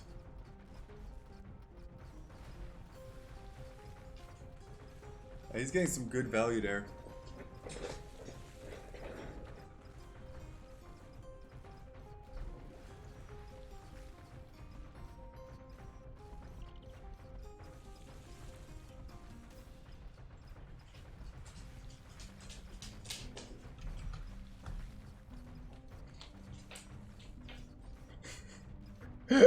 I'm in feudal. So true.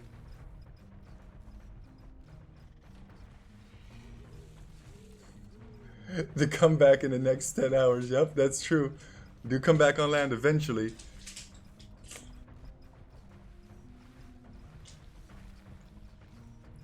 I mean, at this point, it's kind of all breaking down. You're going to a different dimension now. Now you really get to feel what it's like to be in a nom. This is where the pedal meets the metal. Out of this world. Blue's coming in with a whole bunch of trebs on the top.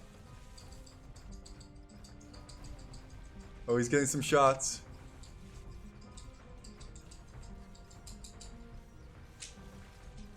Beeves is here to defend.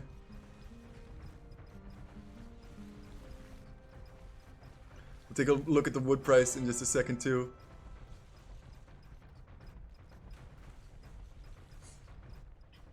Let's take a quick look at the wood price. 19 hundo. 19 hundo for some wood. Teal is completely out of wood, by the way. Get to Teutonic Fortress to narrate the story. True. The game, I can tell you, is not loving this. You can see the laggy and the staggy every once in a while. I'm gonna take my dog for a nice walk, but now you guys can fully experience what it's like to be in a nom. And sometimes absolutely nothing is happening. I mean, imagine how hard it is for Beeves to keep the focus, to keep fighting here by himself. Everybody else is kind of left. And there's still trebs coming in from blue. There's still trebs coming in from teal. Blue is actually going to try and redock now.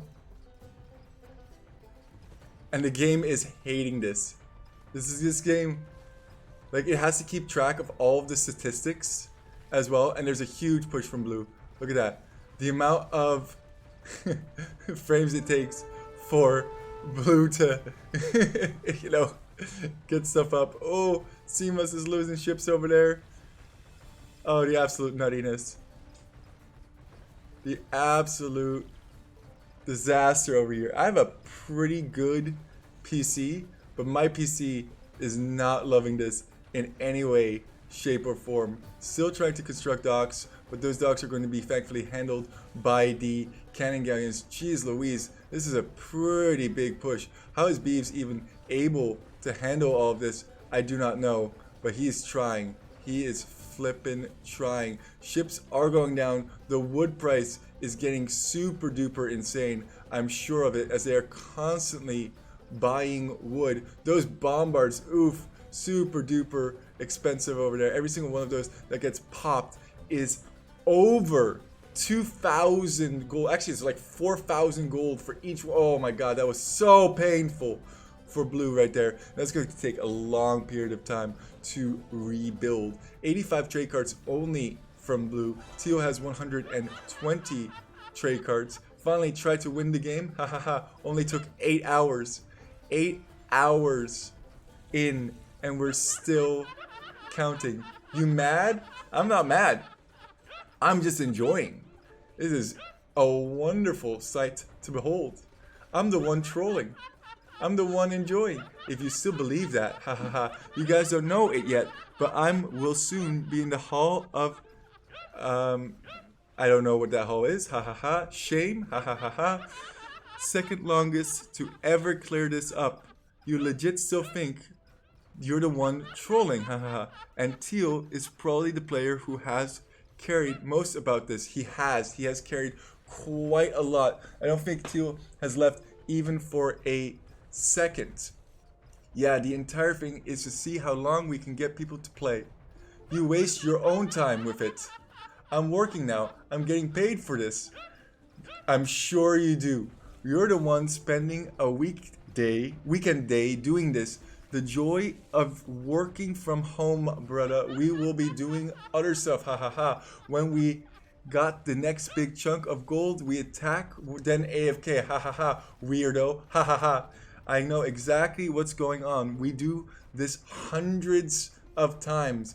Nothing you are doing is new or revolutionary. What a sad creature you are. About 15% do nothing. As some bold exclamation of revenge troll, you take over a shift for bleep bleep buddies. Ha ha ha. This is where you rely on each other. Beeves knows that Seamus is going to come back, that I'm going to come back, and that we got his back. Now this was played on a Saturday, and I actually had to take out my kids the next day to a play area. It was my He's triggered. He's straight up triggered. Teal is straight up triggered here. Absolutely triggered beyond the point of repair, I would say. As Gray has a whole bunch of these trebs over here, which is kind of interesting in itself.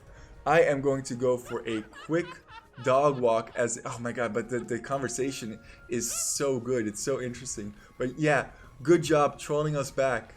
The ego. As if nobody has thought of it before. That made my day. He's just enjoying. Beeves is really enjoying over here. We always want to push these things to limit to see how far we can take it. Saturday is a really great day to do this, and a really bad day to do this, because you get a lot of these kind of situations. Wait a second. Look at this.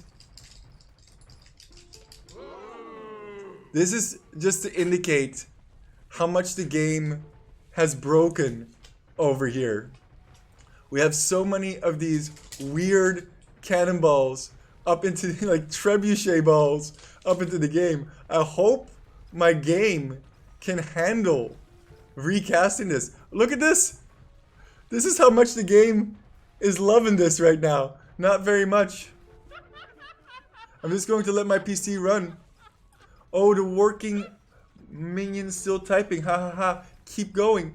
Yeah, go AFK, see what works for you. We don't have 10 bombard cannons in transports or anything. We actually don't. Don't worry, you don't. There's a thing, it's like multiple screens. We've done this hundreds of times. You'll see later, minion. The attack ground with trebs so we can build houses has done countless times, and we will break it. Cool story, keep it up. Tell me more about it later, honey. Haha, if you go AFK, I will pause it. No res, I'm fine with that. You're stuck here with me. No res, lol. Bank is full, bro. After 8 hours of trading, I know it's hard to wrap your minion head around it, but we got multiple screens. Pond kind of empty. Whoa, multiple screens. Go ahead, minion. Amazing. Pause it. Can you be a sweetie and try Meta Boy on the other screen? So your letting friends can laugh about you too. Cool story, honey. Tell me more. Feed me. At what point were you like, dang, they're making 100 cannon galleons in that pond? Tell me more. Feed me. Feed me. Feed me. Feed me. Say that you need me. Love me. Love me. Say that you want me. Hug me. Hug me. This is crazy. Oh my goodness. Absolute delight. We are chunking along, but we are actually up to 5 times speed over here. He is running with a villager over here. I do not know why that villager is going to survive. Let's go. Multiple screens. Haha. Lies, lies, and more lies. Flies, flies, and more flies. Denies, nies. I try, tries. I go, go. I know, no. Bleep, bleep. Cool story, honey. Tell me more. Feed me. Me lemming. Me lemming. Feed me lemming. When people don't know how to win at banter, they just say the same thing over and over again. Glad we've gotten to that point. Yet another way you got bested today. Cool story, honey. I don't know why he's calling him honey. Like, are they actually in a relationship now? Shall I grab the Cali number of counseling, or you at least capable of that your own, honey? Try that again in English, please. Oh my goodness, we are straight up like the 4th, 5th wall, 6th wall is all coming down. We're going into absolute lunacy. I'll be over in 30 minutes, babe. Wear that little thing I like. Oh my god, they're actually flirting with each other at this point. It's going to straight degeneracy. We are up to 8 times speed. Thank you. No, 5 times speed. We're chunking along. You mean the pastor cloak from your childhood? Hey, father, need to relieve this stress into my mouth. What is it? This is getting so out of control. The game is broken in so many ways. I was not aware of any of this conversation as I am laying in my bed, sleeping and enjoying. Straight up degeneracy from both Beeves and Teal at this point. Holy guacamole. What have we gotten ourselves into? I still can't get over this.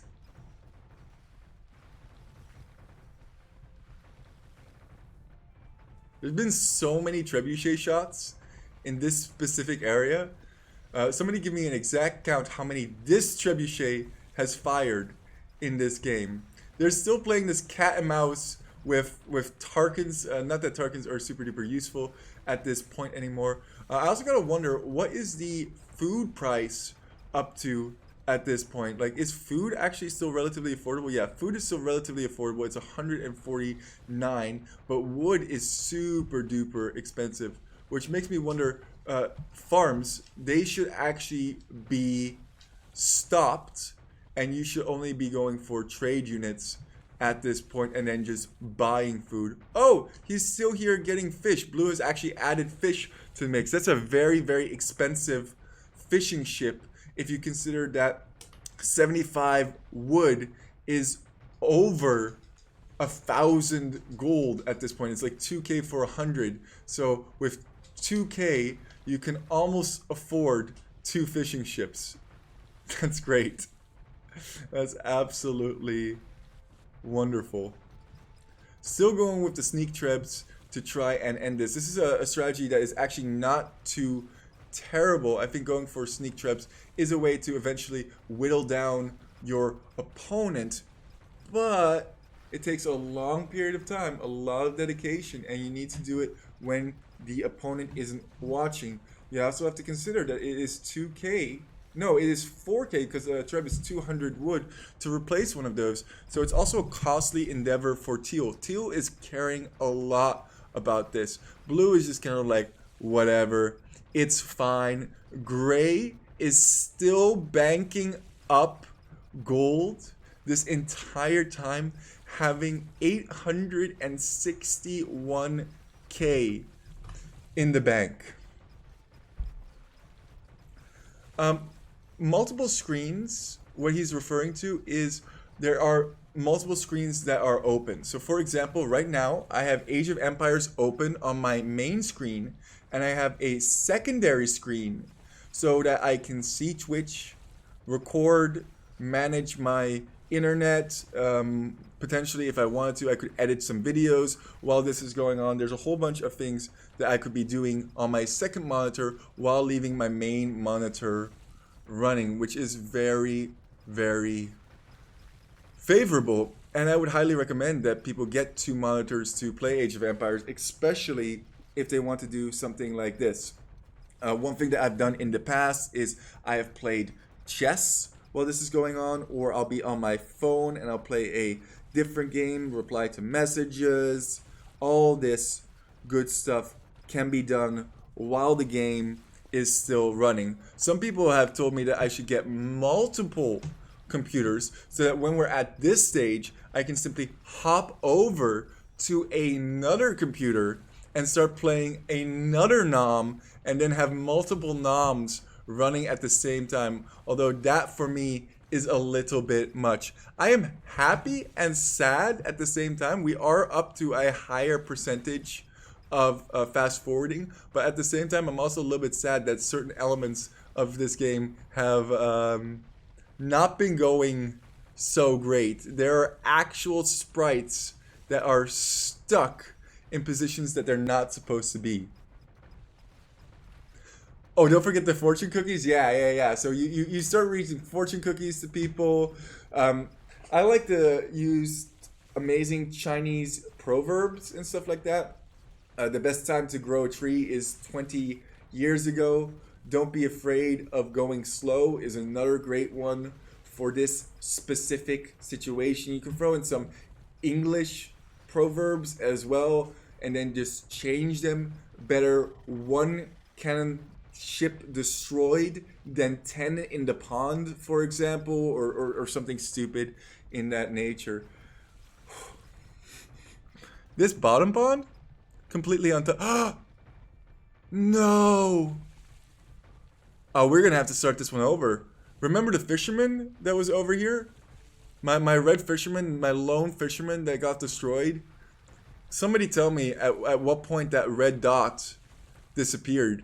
I have no idea. I was probably taking my shower this morning or playing with my dog a little bit. I've actually been AFK for a good like 20-30 minutes of this cast. It's not too often that I get to go AFK during the casts. Also, I've been mucking around with the SOB clan, raiding them with huge raids and having fun with them, which has been really enjoyable. They are very new to Age of Empires, so I want to support them. One of the main things that they should probably do is burn their console and get onto PC, because PC is definitely the way to go about this. But I would also like to do some coaching for people. I actually do coaching for free for people who are subscribed to the YouTube channel.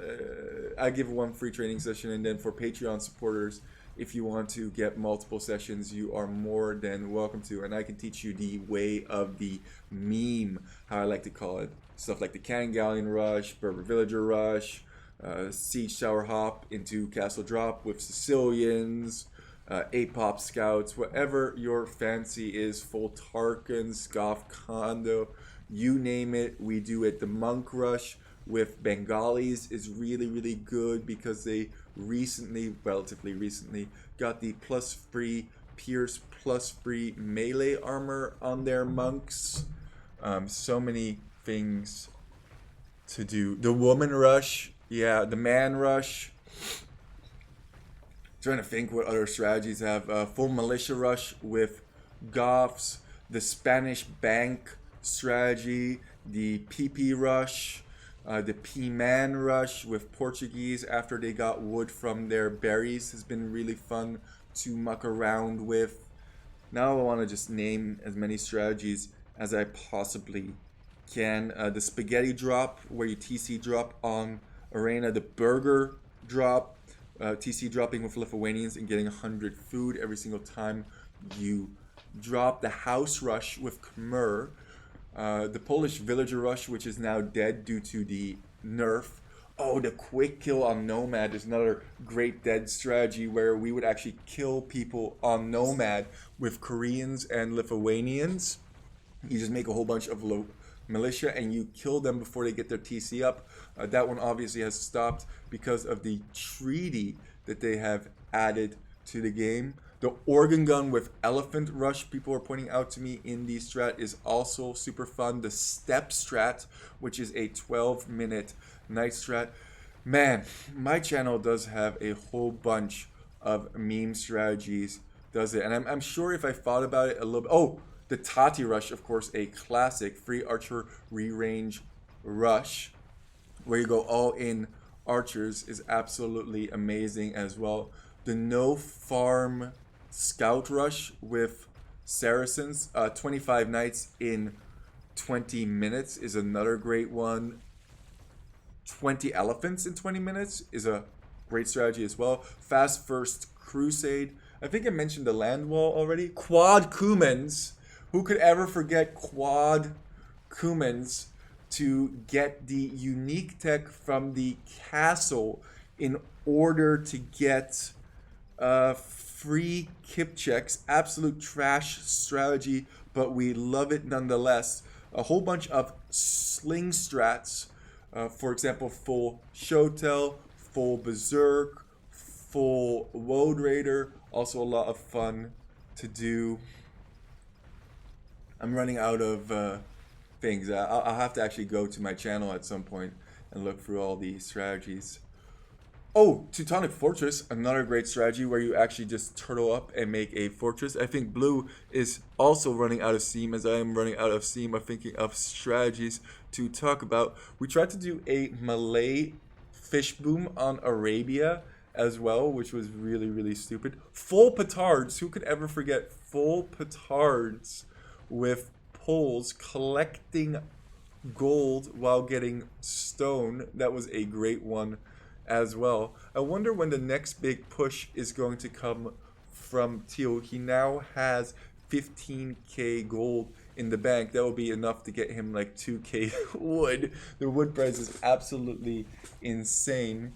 Good morning to you as well. I'm happy that you're hopping into this very long meme strat that we have for you today. We are stepped into the twilight zone. I'm sleeping, Apathy is sleeping, Seamus is sleeping. Beeves, I believe, was watching baseball, he said, during all of this. The Trebs are absolutely glitching out every once in a while, which is kind of nice as well. The Tugi, you mean the Tati Rush? Oh, the Tugi Rush with the TC drops. Yeah, that's another classic one as well. And the Lithuanian TC drop strategy as well in Castle Age. So what you do is you get the unique tech with either Lithuanians or Malians. And Malians have self-firing TCs, and Lithuanians have +3 range on your TC, so you can actually outrange them as well. This is a huge push coming in from both Teal and Blue. They are able to hit Seamus' ships, but my ships should be just far enough away to absolutely murder everything. He still can't get docks up comfortably just because of the way that we have positioned our Turkish cannon galleons. And they are whittling away. They are slowly but surely destroying some of our shipperooms. Beefs should be aware of this.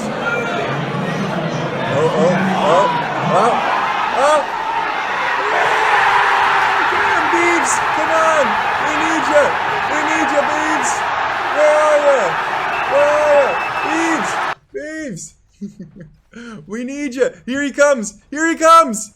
Let's go! Clearing up everything. A lot of our stuff is still out of range. We're still killing those ships, but they are pushing every hour or so. How long can we possibly hold on? These guys are saltier than salt, as Treb after Treb is getting popped. Treb after Treb after Treb after Treb. Treb after Treb after Treb after Treb. Treb after Treb after Treb after Treb. And bombards too. How do you do? Bombards and Treb. Get them all done, the dividend dump. I had no idea, because I was sleeping during this time, how much work Beeves actually put in. And Cannon Galleon is actually coming out from Blue now. He's actually managing to get some shippers out. Oh, again? Again? Fight, Beeves, fight! Yeah, let's go! Fight it! Fight it! You guys are so funny. Demo ships is definitely the way to go, but you need to have a whole bunch of demo ships. Even getting one dock up against this is not that big of a deal. I love how enthusiastic the chat is today. We have about 15 people live watching this, which is a pretty decent number for us. I really much appreciate it. Good timing on that life hack. See you later, minion. I love how he uses minion as a degrading term. I wonder if Teal and Blue are actually talking to each other in Discord or something in that nature and have communicated with each other. The wood price is up to 2,500. So they're going to need a whole big chunker of additional wood in order to get more trebuchets out. Yeah, I mean, people always use derogatory terms. Chat is saying that they call them this and call them that. And, you know, I think that kind of takes away from things. I don't think you should call people names just because you're having a bad time. But, hey, how did they know? Chat said they call people fat virgins. How do they know? How do they know we are all fat virgins? It's actually not a bad thing to keep yourself celibate for marriage, I suppose, or however you call it. Hey, little one, did you get my food? Wow. Oh, thank you so much. I love you. Did you and mommy have a great time playing with her friend? This is my balloon. Wow, that's a great balloon. It's actually a double balloon. This is 3 boats in Snowlake. Yeah, you want to see the boats? See the boats? Yeah, come see the boats. Come here. Oh, I love you. Where is the red boat? You see the red boats? What boats is here now? Those are Daddy's boats. Where are the yellow boats? Where are the yellow boats? Do you see the yellow boats? Point to the yellow boats for me. Is that the yellow boat? Yeah. How about this one? Is this one yellow? No, this is purple. Yes, that's a purple boat over here. Good job. The yellow boats are Beeves' boat. Can you say Uncle Beeves? And these purple boats, they're Seamus's boat. This balloon is really in my face. Can I put the balloon down? No. No. Okay, fine. This is for you food. That is for me food, huh? This is for you food. Are you smacking my microphone with the balloon? What do you think of all the boats? Do you like the boats? I like the boat. You like the boats? Do you like the Cannon Galleon Rush Strat? Where are you going, love? Oh, she have to take a little nap. But she like watching the boats. Okay. Better take a nap and later you can go riding some bicycle. You want to ride the bike later with Daddy? Once you're done your nap? Yeah, I want the bike. Okay, Now, but let's go night-night first you have to and go later night-night, okay? Later we go riding bicycle. Come on. Thank you for Daddy's food, okay? She loves sitting on my lap, love. Can she sing for 15 minutes with me? Look how late. I know, it's past her nap time. Let's go. Okay. I just let her take a short nap and go. Alright, short nap. Let's Love go. you. Now come on, Mina. Ah, yeah. Uh-oh. What do you got there? Floor. Oh, yeah. That our dog is definitely losing hair. Oh, geez. So much hair he have, huh? It's just one day. Yeah, I know. Mini, come on. So you don't put on socks, okay, please? Don't put on socks because my... Yeah. Look, it's already sticking to my feet. This is a hairy dog. Come on. Out. Yeah. Whose hair? That's not your hair. That's the doggy's hair. Man, if we had her hair all over the floor, that would be very bad. Alright. Let me see what we got over here. Ooh, we got coffee. My daughter is absolutely adorable. She actually likes to say TC drop sometimes, which is kind of cute. My son is really into Age of Empires too. He's only 1.5. So I had a 6-day work week, so I made an arrangement that I could cast this game today, and my wife would take out my daughter to the play area, enjoy. Ooh, a sandwich. This is wholesome. Ah, thanks, buddy. The thing that is most important to me is my family. So actually, when I was AFK for this game, I slept for 5 hours, and then I took my daughter and son out for 5 hours. I could have immediately come back to the game and lost out on time with my kids, but I don't like losing out on time with my kids. And then when they were sleeping, I actually came back online. That was about 24 hours in. What is Beeves doing over here? Oh, he should chop that wood. Oh, he's repairing his transport. Would not be the worst idea to chop all of this wood, then drop down a farm, and that way you can actually harvest some of that wood over there. You can see how little the game likes all of these sprites continuously firing. Definitely lagging the game up significantly. I'm just happy that we're up to 5 times speed rather than the 4 times speed that we had before. I will be consuming some lunch. And this is all that Anam is about, is endurance. I mean, right now, obviously there's no pressure on me. But during the game itself, there's some pressure to, you know... Oh, he is doing it. He is doing it. Look at this.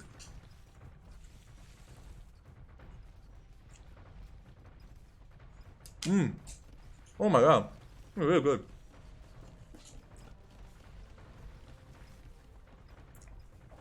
Like a peanut butter roasted sandwich. Here you go, doggy.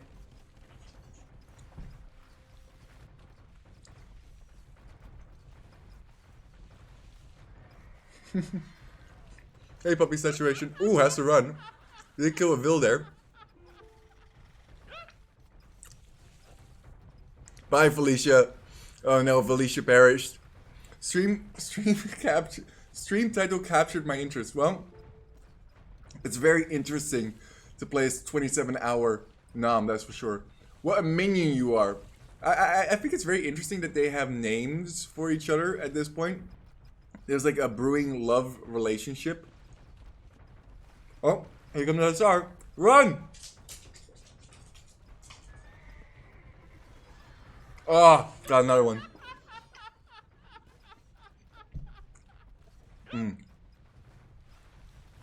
Gotta give my doggy a little bit of sandwich. Shh, don't tell my wife.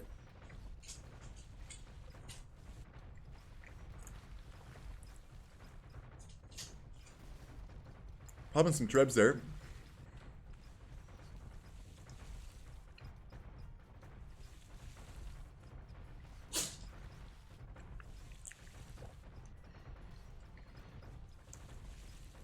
Oh, I forgot to mention the ordeal with the transport. So Seamus's transport actually got pushed over this way, and then we had to kind of like push it back, which was pretty funny.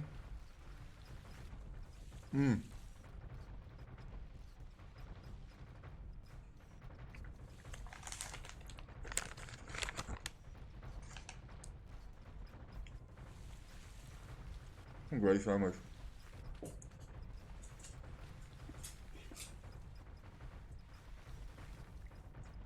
This peanut butter sandwich will go down in YouTube history.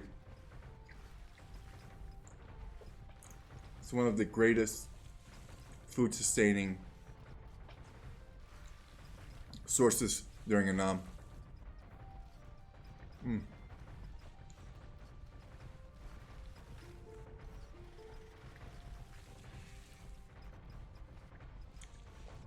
What a minion you are. Tio's been here the entire time. He's been here for 10 hours straight.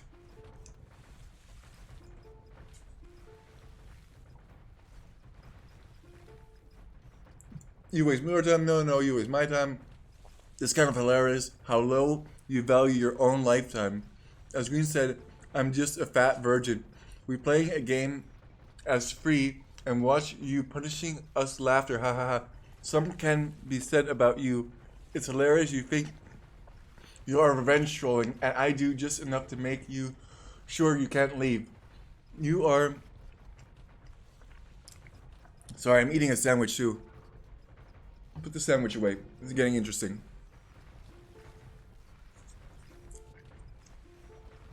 Sorry, buddies on Discord. This is your life. Your sense breathe, which I said, and hilarious. See you later, minion. I'm sitting on a patio watching baseball and getting paid. You're sitting alone by yourself in self-despair. Sad but true. Genius, haha. See you later, minion. Whatever helps you cope. The genius thing is a joke. Where you sense of humor. Huh. I don't know. I don't think Anam is humorous. It is difficult. It is hard. It is focus. It is dedication. It is stupidity. But it is something. Here he comes. He is keeping him occupied, that's for sure. This is an immovable force clashing with an unmovable object. No, and what's the saying again? Unmovable object, unstoppable force. Yeah, there you go.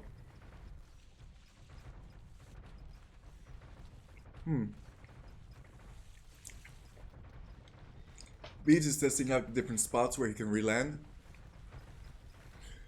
The one seamless transport over here, that's really funny.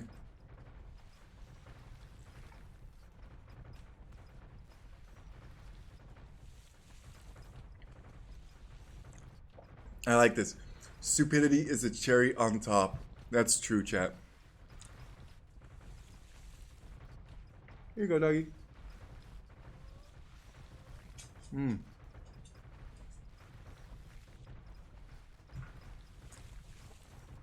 The craziest part is, we're not even halfway done this game yet. Not even halfway done. Oh, here comes blue.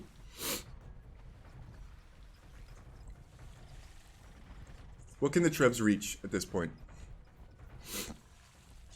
Not much. Oh my god, that was 150 wood just down to Drano.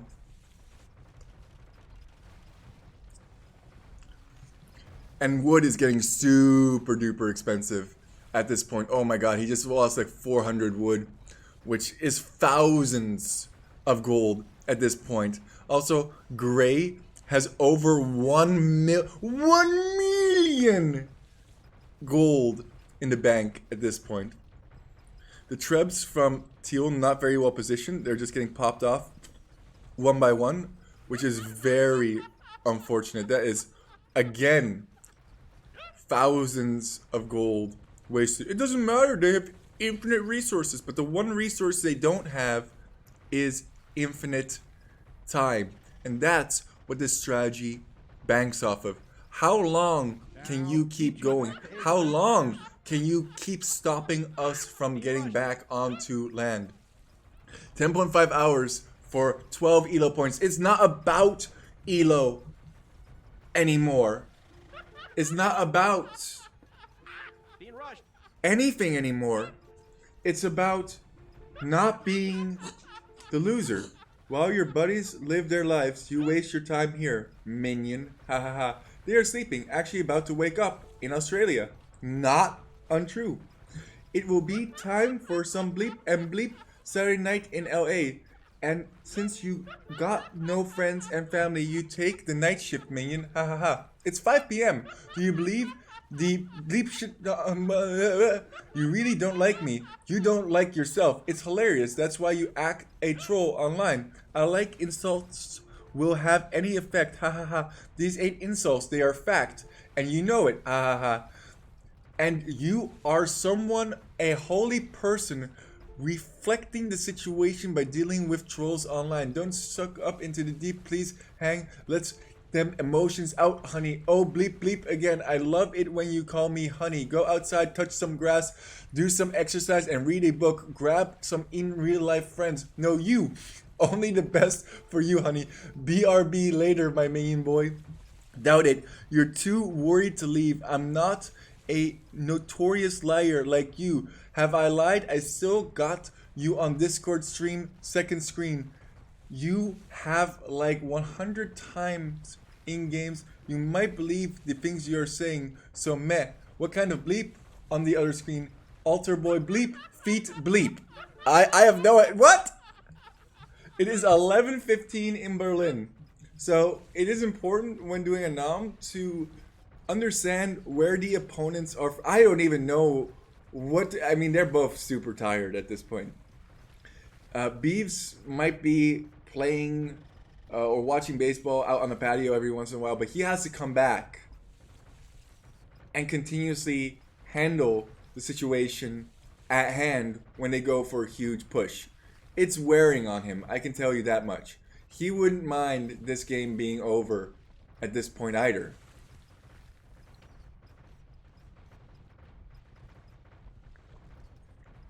But yet, he is a man of determination, of willpower, and he will keep fighting as long as it takes. This is what I call the hook, by the way. So you can see all of my red ships are kind of in this hook. That's because of this bottom peninsula. And this allows me to perfectly be in range of any docks that are going to be positioned. I guess we're kind of out of range of this particular spot over here and this spot down here. But for the most part, me being AFK is still allowing us to pop many a docks. Many a docks will be popped. Many a docks will be popped. I'm going to start writing hashtag in AoE chat to indicate that I am using swear words. Stream, I'm happy you're here to keep me sane at times and to have conversations. It really does help when you're with friends and you're able to engage with people. I know that Beeves was watching this on his phone, typing in the chat, because when I got back the next morning, or afternoon after I played with my kids, I should say, there were hundreds of messages. Hundreds of messages. So thank you all for supporting.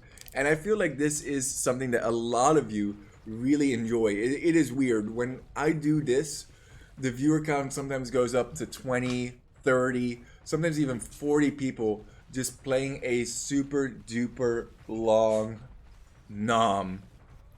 And it keeps us all sane. It keeps us all motivated. Cookie with the coffee. Very good. Peanut butter sandwich. Superb. Like a deep fried peanut butter sandwich. Never had that before. Very interesting flavor.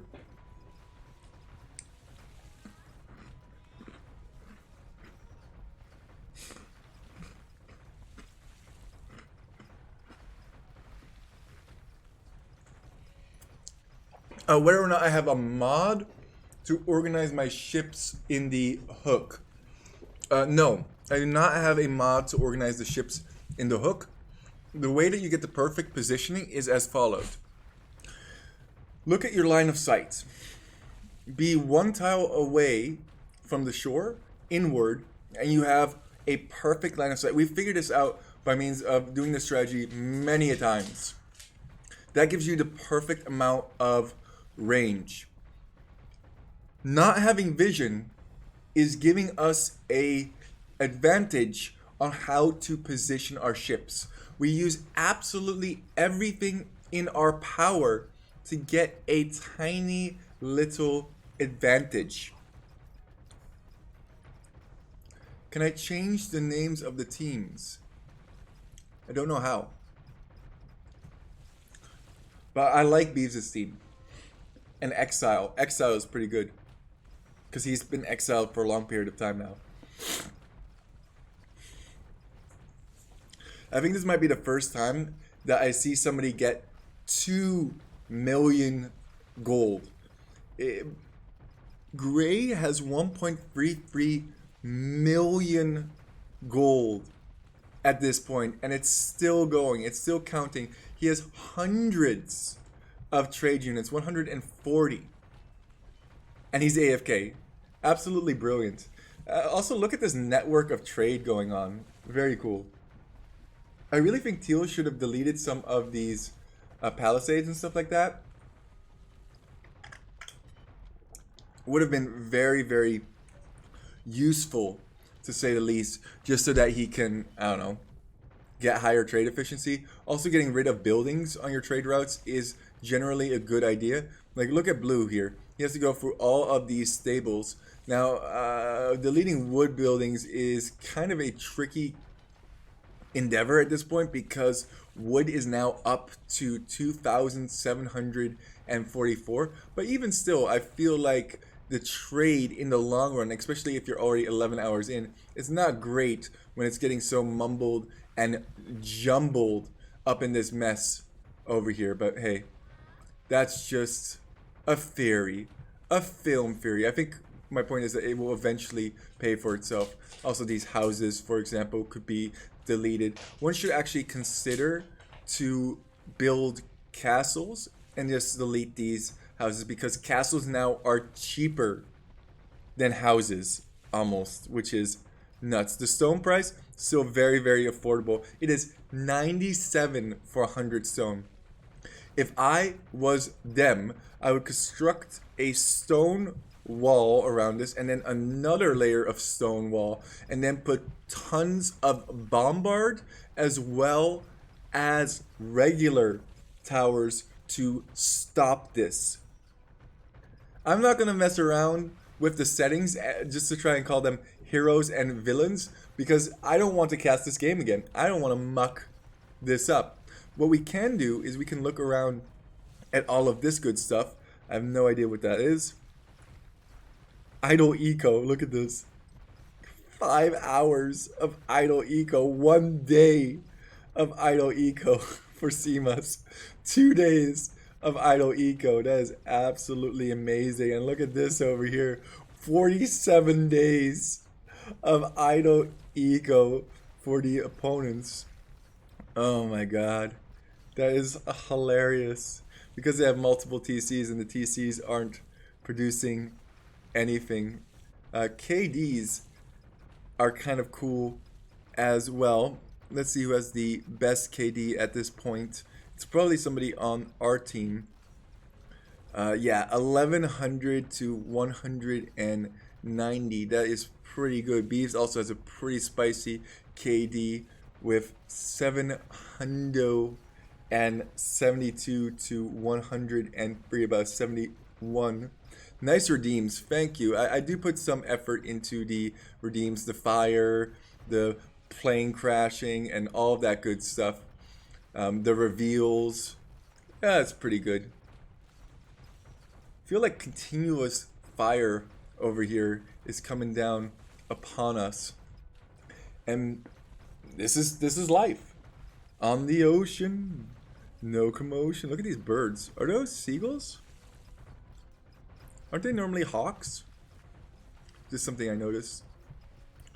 Teal has had 2 fishing ships in this pond for a very long period of time, and he's actually going to be able to get all of the fish here. Every single fish will be had. That's amazing. That's absolutely insane, in my opinion.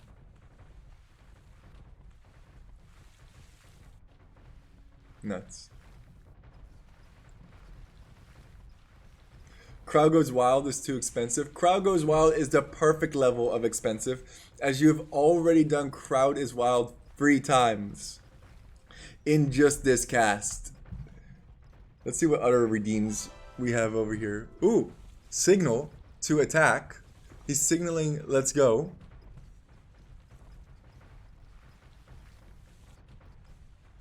Oh, this is a great one. Are you sure about attacking? Are you sure about that? That's a funny one too. I really like that. I really like that I don't have to pay money for any of my redeems. I can just do it whenever I feel.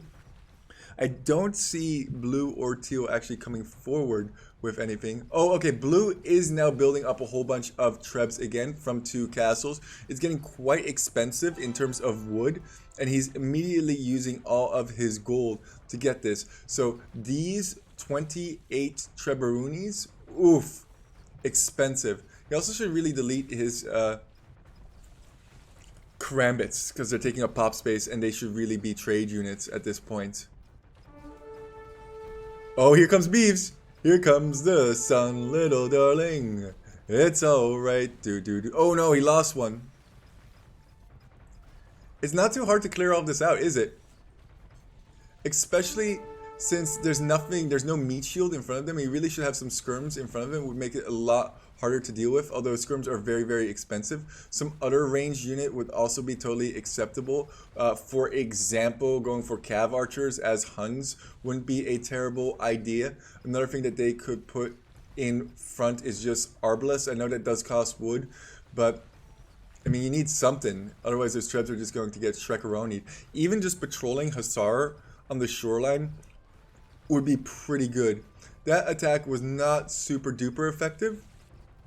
I think they got a couple of ships though, and that is all that they need. They need to do this like 20 or 30 more times. Oh my god, 300 wood down the train, 5,000 gold. Bye-bye, John, see ya. Da, da, da, da. Even though they've been playing and trading for approximately 12 hours at this point, their res bank is not that high because they keep having to buy wood. On Four Lakes, the wood is really a limiting factor in how hard you can push. And here come more trebs. Another 12 trebs. That is 2,400 wood that I feel like is going to get flushed down the Drano. It would be so funny if blue went up to these positions over here and then just got wrecked by his own attack ground. That would be absolutely amazing. Oh, repairing, but then realizing that there are trebs over there, we gotta get out of here. And he goes. Now Hussar and Tarkans are being brought forward. It's the only way that Teal can support. Ooh, gets one. Bye, Felicia. He lost another villager, didn't he? But it doesn't really matter all that much, as the villagers are kind of irrelevant at this point. A lot going on, even while Seamus, myself, and Apathy are sleeping. Beeves is an absolute Chad. I know I've mentioned that a couple of times, but he has held out so long. It's almost like nighttime for him, 7 or 8 p.m. in the evening for him, and he's still going at it strong. The end of this game is what is really, really delightful. Ooh, getting some hits on me. No, not the cannon galleon. Each one of these has multi-digit kills, by the way. 14 on this guy, 26 on this guy. Oh, this guy only has one? Freaking slacker over here. Freaking slacker. This guy has 3 kills. He's even in the back, and he's... Oh my god, this guy's got 32 kills. I wonder which ship has the absolute most kills. 36 over here. This kind of fun little mini game. 76 kills on this elite cannon galleon. What an absolute super trooper over here. Your attacks are getting more and more frequent. It's as if it's midnight in Berlin. It is midnight in Berlin. I have a bleep friend from Kensenberg. He likes furries. Want his number. Whoa. Whoa, we're getting into some weird stuff over here.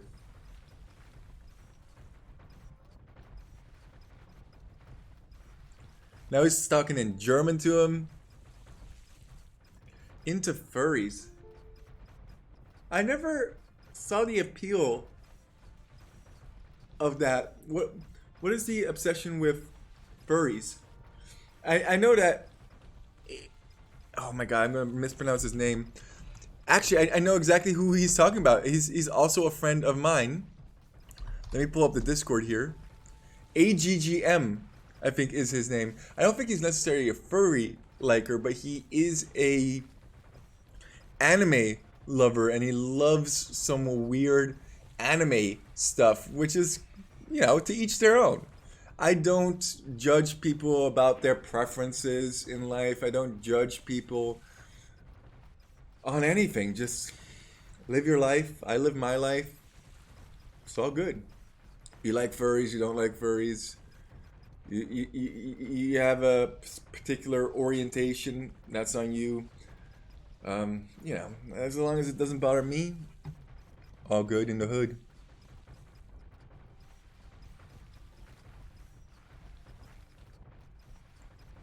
Yeah, there's definitely some drama, I feel like, in our media about this, whether or not it's acceptable, unacceptable, yada yada yada, blah blah blah blah. But ultimately, at the end of the day, like, who really cares? Just live your life, be kind, keep an open mind, play 27-hour noms. That's what does it for me. Am I into any of that stuff? Chat asks. No, not really. I mean, I have a wife. She is plenty of woman for me to handle. I am very happily married in that regard. Is it always easy with 2 kids, having to pay the bills and stuff like that? No, not always easy, but well worth for me. And I wouldn't want to ruin that with any weird. It's not weird. I mean, if people like that, I'm going down a rabbit hole I don't want to go to. But for me, it would be weird because I have a loving family that I deeply, deeply care about. I have a daughter who is a wonderful young girl who motivates me to try and live my best life without any kinks or misbehaviors. I'm a standard guy from the 1920s living in 2020.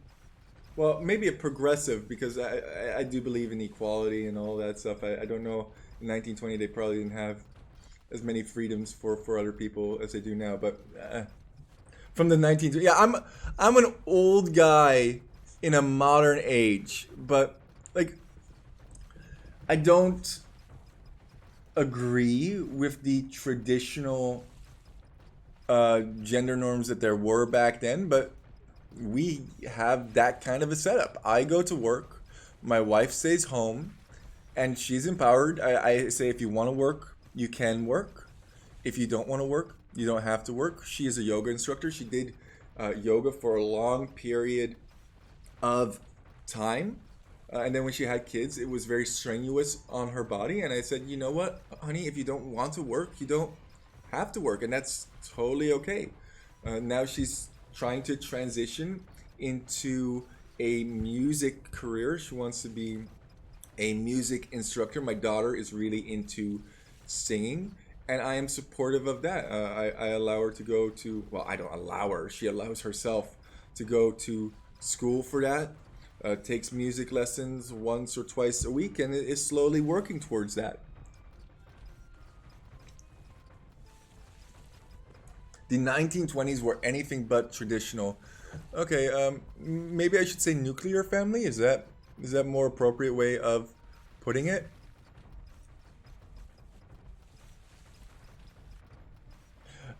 This is one of my favorite sayings from Becker. I'm very happy that chat is pointing this out.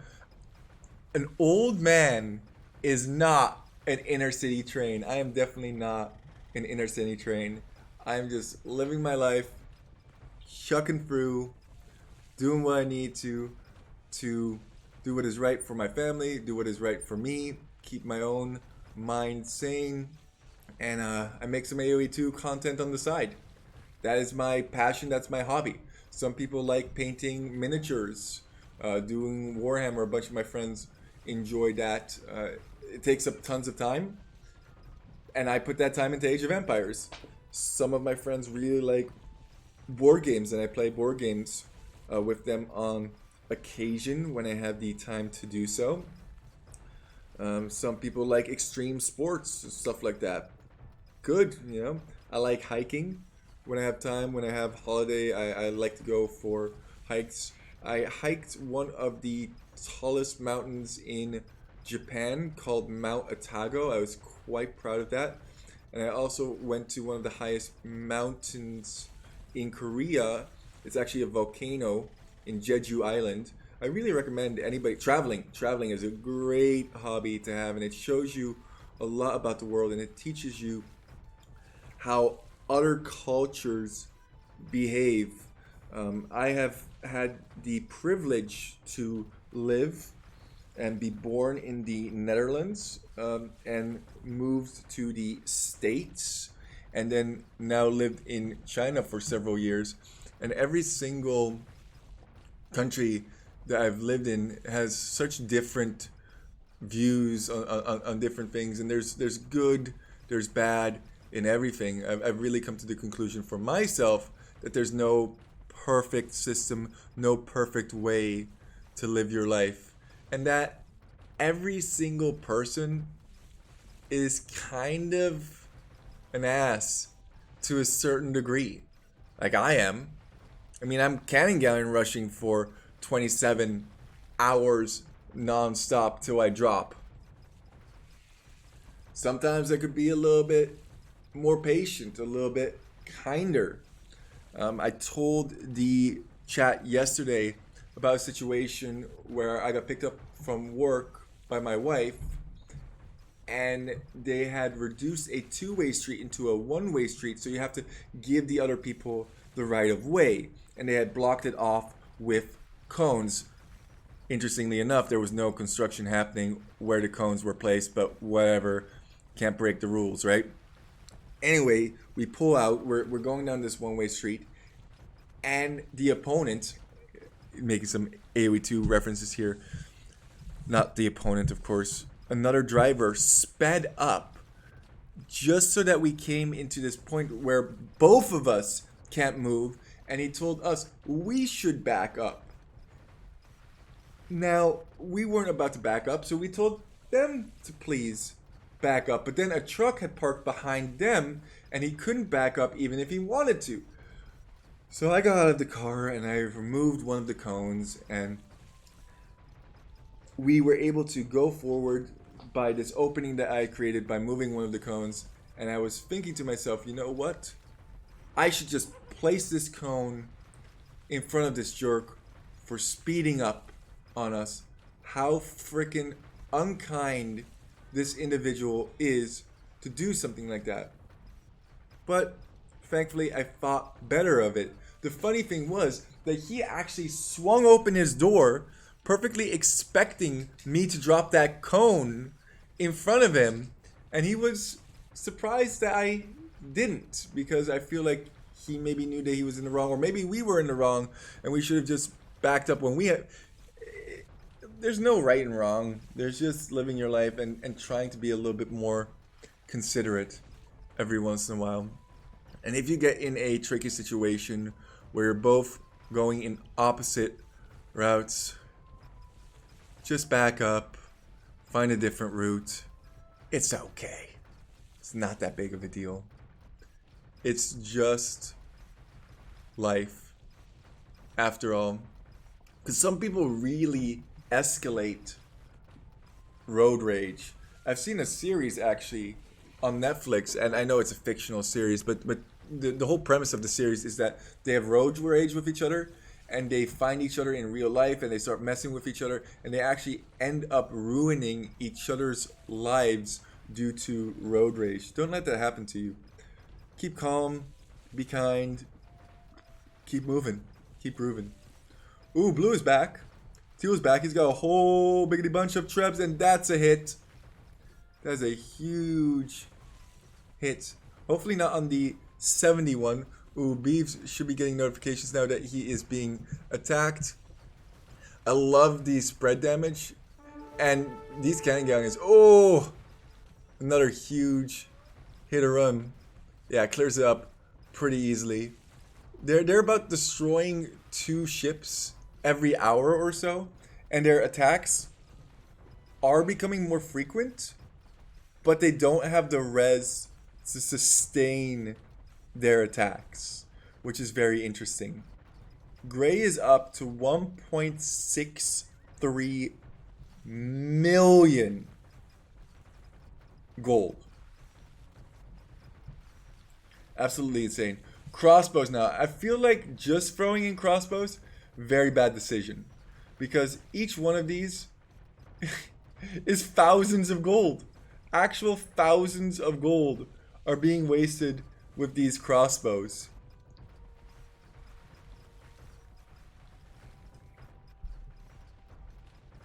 Mind telling us what your job is? I do. Because some people get really triggered by what I do on Age of Empires. I've had people like threaten my... I kid you not, the craziest game I ever had, and I'll never forget it, was on Hideout. When I was on Hideout, I played against this individual at like 1600 elo. I was doing the A to Z challenge where you just drop TCs with every single civilization. It was about 1500, 1600 elo, and I dropped them with something stupid like Khmer or something in that nature.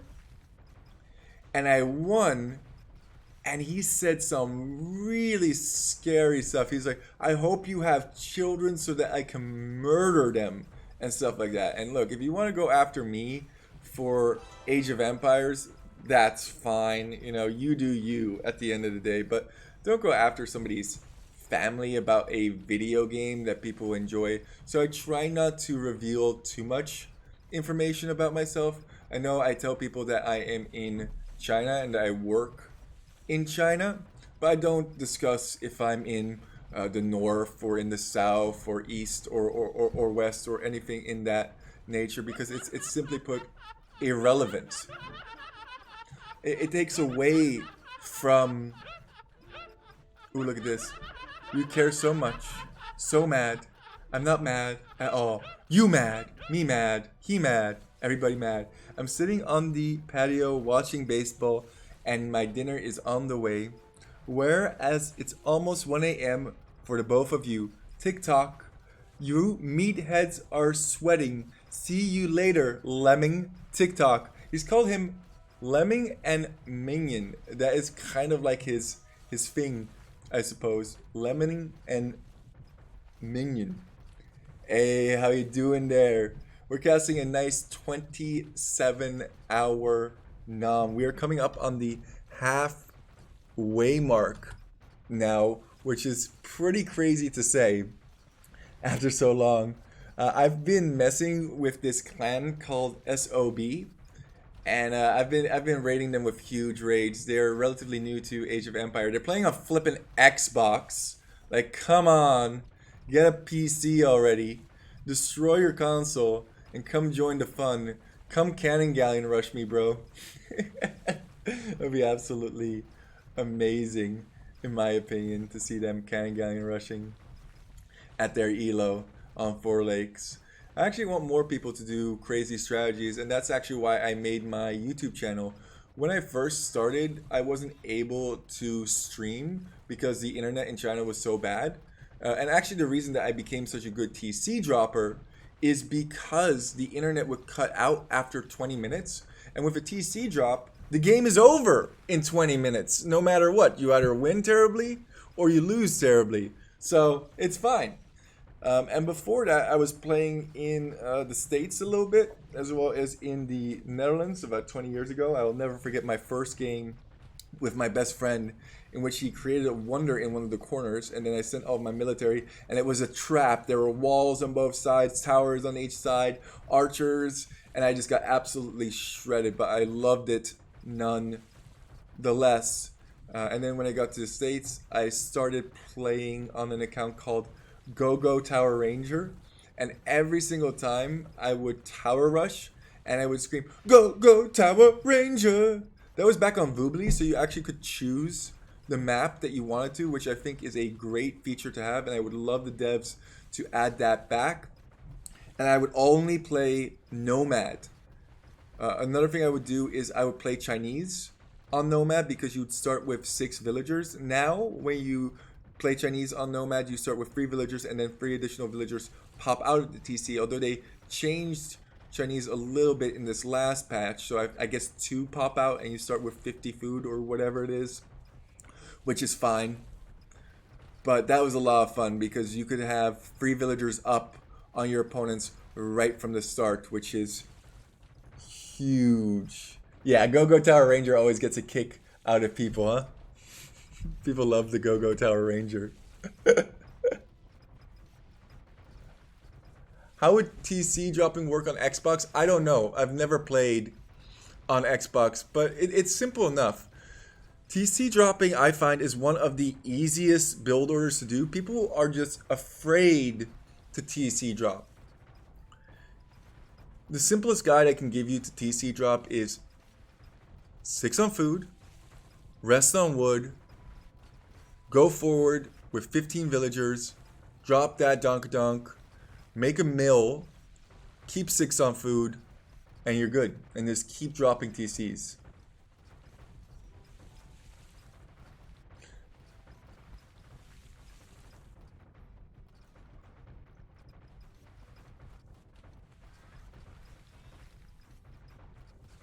Wait, I have to respond to Puppy Saturation over here. I'm reading some of the chats.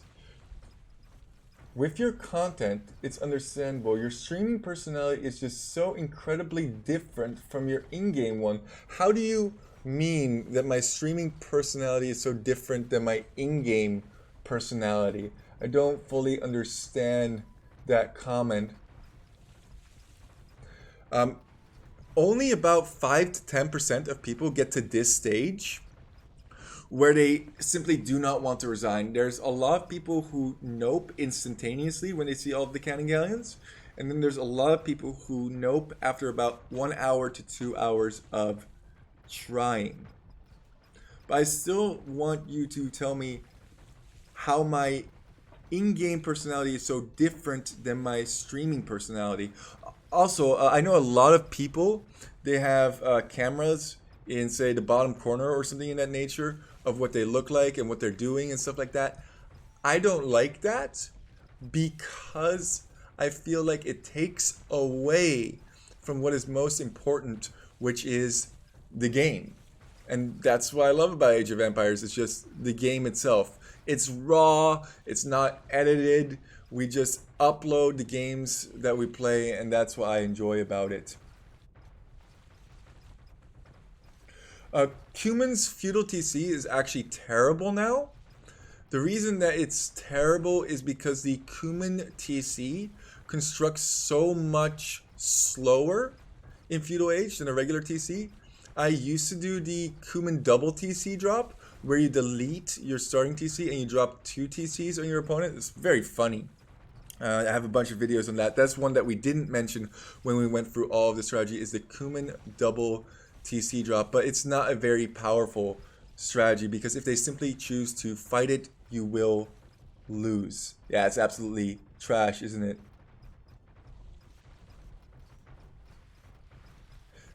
The two TC drops is funny. I have won some games. Let me find you a link and I'll send it to you if you're interested. We do a lot of really stupid stuff on my YouTube. Manage videos.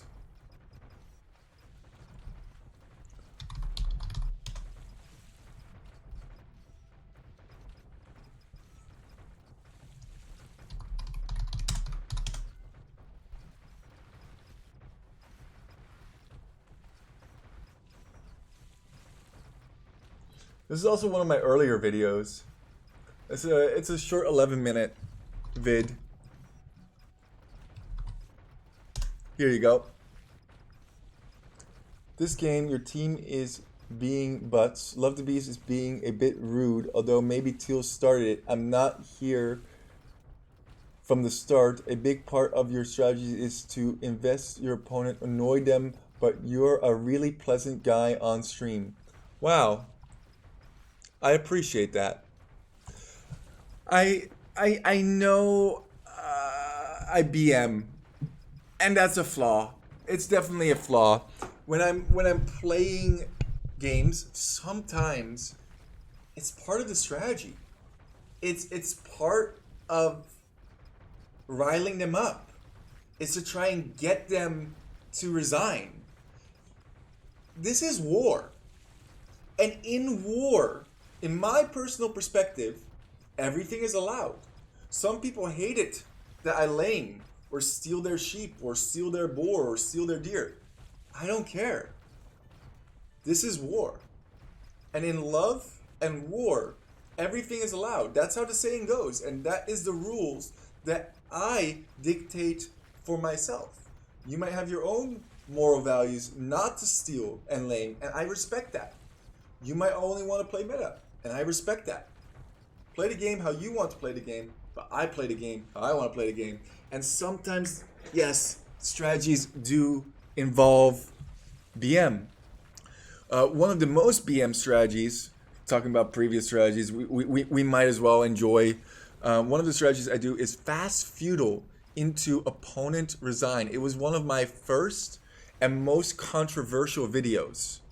And the funny thing is, I still talk to the person who I did it to, and everybody else hated it. So you go Lithuanians, right? This is back when you got 150 food. You construct a mining camp as well as a lumber camp or a mill, it doesn't matter. You create one villager. You collect resources from a high collection food source, such as a boar. And then you click up. You can get like a 5-minute feudal. The entire time you're telling your opponent, oh, I'm so sorry, this is my alt account. I'm actually 1800 elo, 1900 elo. I really don't want to destroy you. I'm just trying to climb the ladder, yada, yada, yada, blah, blah, blah, blah.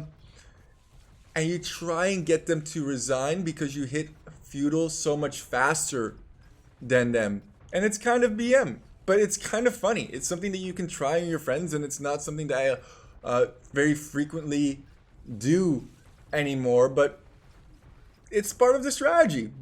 It's not a good strategy. A lot of my strategies are not necessarily good strategies, but they're interesting. They're out of the box, and that's what I like about them.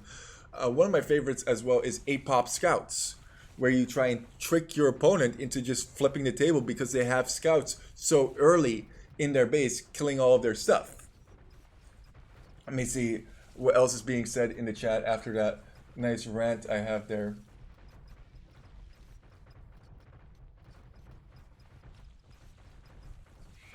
Oh, mom jokes. Mom jokes are stupid, man. I had one friend that I always made mom jokes with all the time. Oh, did he just hit his own treb? No.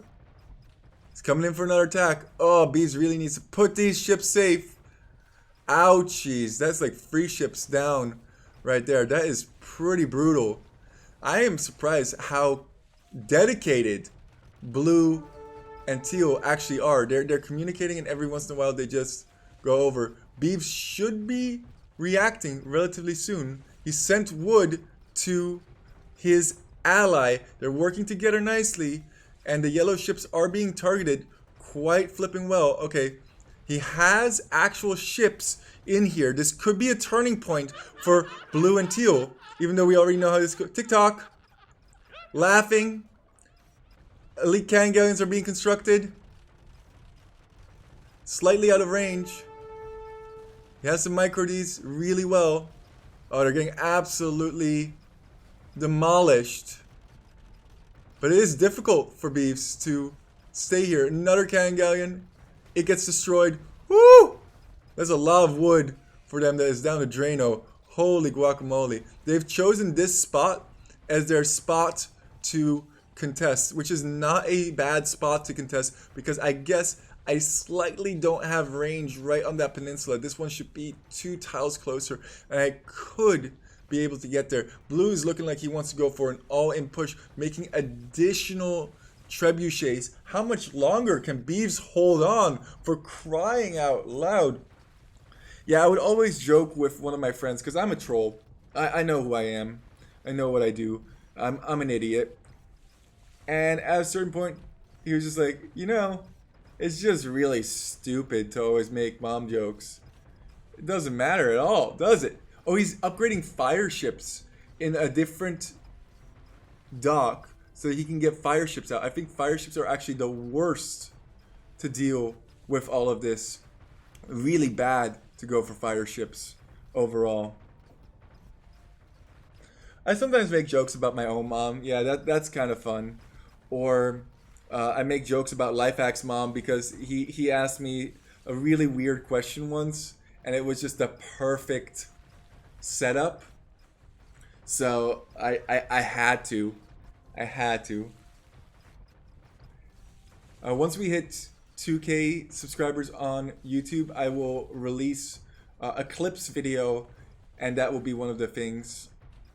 I mean, I don't know what to talk about. I'm just talking about things I'm passionate about, which are strategies that I do. I know it kind of sounds like self-promotion to a certain degree, but you guys are already watching, so there's really no need for me to promote anything. I just love Age of Empires. There's been so many times that people have called me up on Discord just to talk to me about a silly, crazy strategy that they have thought about. And then we talk about why it would work, why it wouldn't work, and so on. I had this guy, his name was Vino, and I always mispronounce it, so it might not be exactly that, but his name was Ploppy. And he would go for all-in scout rushes or all-in men-at-arm rushes. And it was amazing. And he eventually came up with a strategy where he went Khmer, and instead of building his stuff next to his TC, he would hide in the corners, and he would build all of his eco in the corners. He was about 1600, 1700 elo, and he was like, yeah, it just doesn't work. Because the first thing that they do, once they see that they're not at your TC, is to go look for you. And they find your eco, and then they're just killing your eco all over the place. So it's a terrible strategy. And that's part of the fun as well. How long have I been a streamer for? I've streamed for about, on and off, a year and a half now-ish. And I've had my YouTube channel for about 2 years or so. Yeah, that.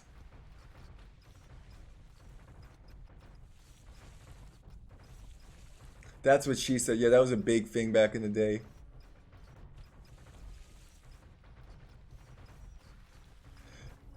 I would love to. But the thing is, if I played with you guys, because you guys are lower elo, I would simply just do something funny. I would do something like 8-pop scouts and just absolutely blow your mind with what is possible with this game. I play with a lot of people from all different kinds of elos. I play with this one guy, his name is Fool of a Took, very nice guy, he's about 1800 elo, and we absolutely Shrek with high-level strats, and it's a lot of pressure on me to perform because I don't want to let him down, obviously, with such a high elo teammate. And then I play with people who are like 1000 elo, and I actually sometimes enjoy that a lot more because they come up with silly things and I'm willing to try things. For me, it's not really about the elo. Elo is an indication of how good you are, but it's very difficult for me even to say what elo I actually am. Most meme strats that I play at about 1500 to 1600 elo now. I think that's fair to say. I've gotten better over the years. But with that being said, if I just Berber Villager rushed, I would feel comfortable saying that I am a 1800 to 1900 elo player. The highest I've ever hit was 1917 or something in that nature, and then I never played on that account again because that was hard. That was very, very difficult to do. I just Berber Villager rushed for about a month or 2 or 3. Man, so many good questions in the chat.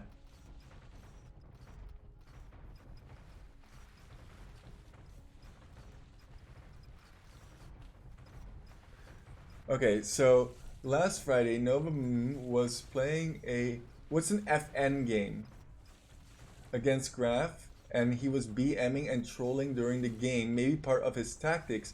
And when he was losing, he was really salty about it. If that's your strategy, you need to find a group that will get that. Yeah, you need a group that will get your stupidity and your jokes and stuff like that. I think that's why I like the Discord that we've created, because it's like-minded people, right, that don't take themselves too seriously. When you sign up for a team game with me, you know we're not going to be doing I go archers, you go scouts, transition into knights and crossbows in Castle Age. It's not going to be a standard Arabia. It's going to be something nuts. A game lobby is different than ranked. Yes, I would agree very much so.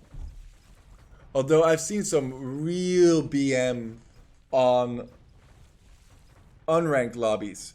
Like Diplo games. Diplo games are the most busted ever. You can convert Turkish cannon galleons as Spanish and you get the 17 range with faster firing, which is absolutely insane.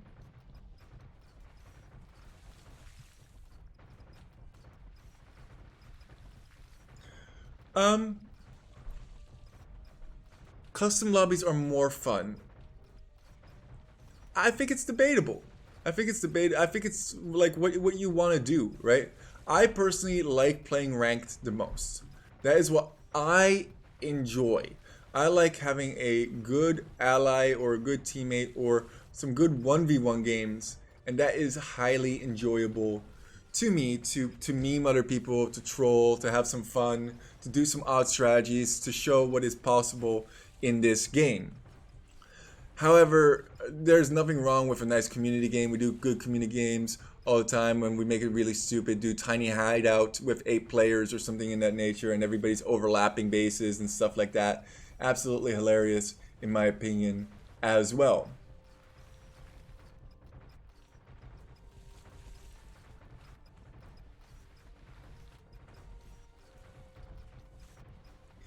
Yeah, I never really got the saltiness. I try and stay away from being salty myself. I know I induce a lot of salt in people. I don't like griefing either. I don't like hiding all of my villagers in corners. That is a strategy that some people implement to try and get their opponent to resign. I think that's really bad manners. We have done some bad things in the past with pauses. I try and steer away from that as well. There were some exploits at certain points during different patches that you could crash the game, which is also really BM, in my opinion. You have to draw a line for yourself, right? What do you find acceptable? What do you not find acceptable?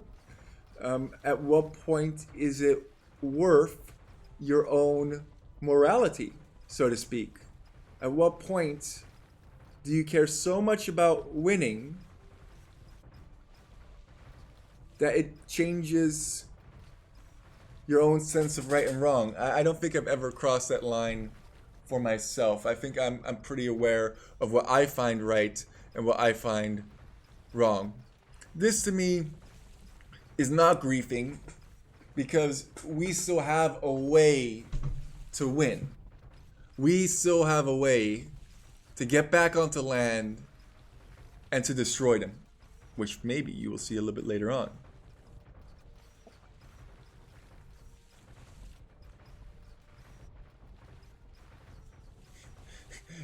You're gonna kick my butt on Xbox? I doubt it. I absolutely doubt it. Look at Beeves trying to keep himself entertained with the trade cogs right now. It's actually kind of cool. It's like a snake.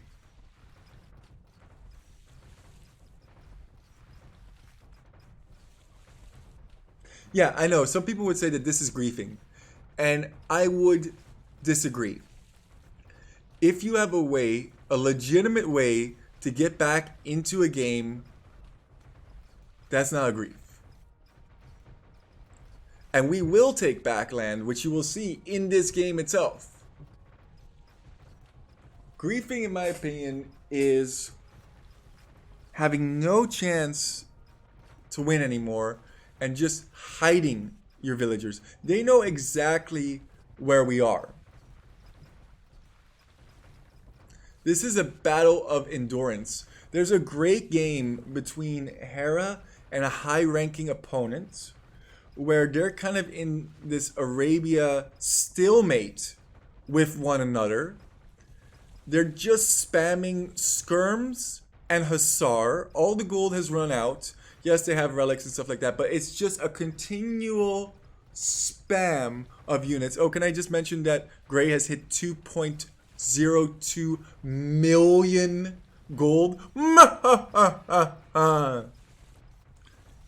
Continually spam units, and his opponent, after 3 or 4 hours, resigns because he has to go to work. That's not griefing. That is his opponent not having the time resource to finish that game. That's what I think this strategy is exploiting, is the time resource. Not the resources in the game itself, but the resources outside of the game. It's the game outside of the game. Whoa.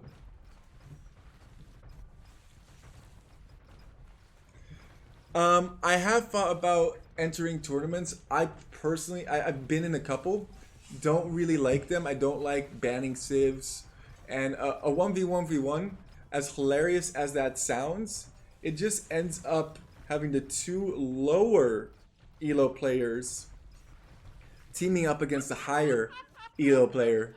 I feel like I would be a great target. Oh, Apathy is awake! Apathy is awake. Apathy, who is still in feudal age, 15 hours and 20 minutes into this game, is awake and just types, ha ha ha ha. This would reinvigorate Beeves greatly.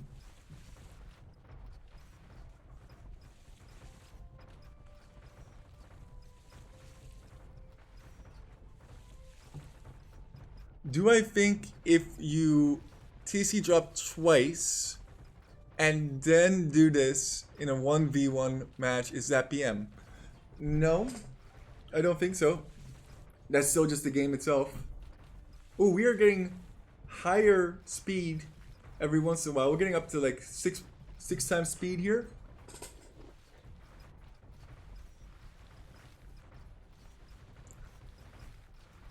Sending wood. Apathy, sadly, is not able to do anything, though. He has 10 villagers in transport ships, and that's about it. We still have our good looker hooker. What I mean is the hook here, not a prostitute. And we're still intact. We're still going. We're still going. Hey!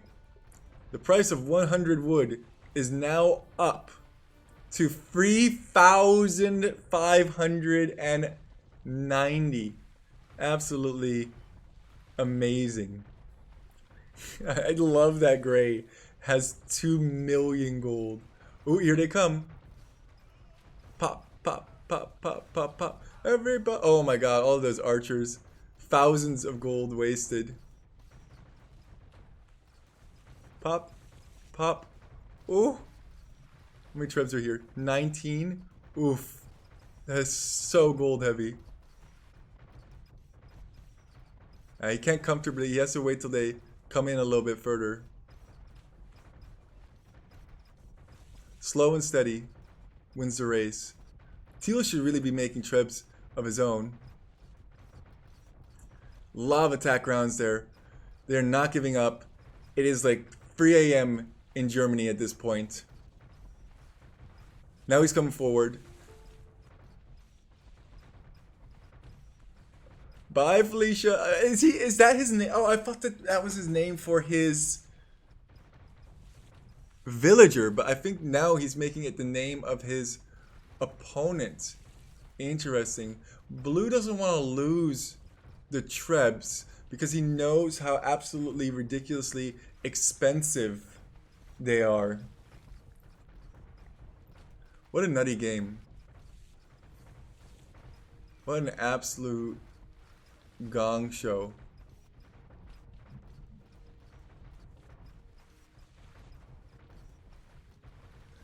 Oh, this is just the beginning. 15 hours is just the beginning. Just the beginning.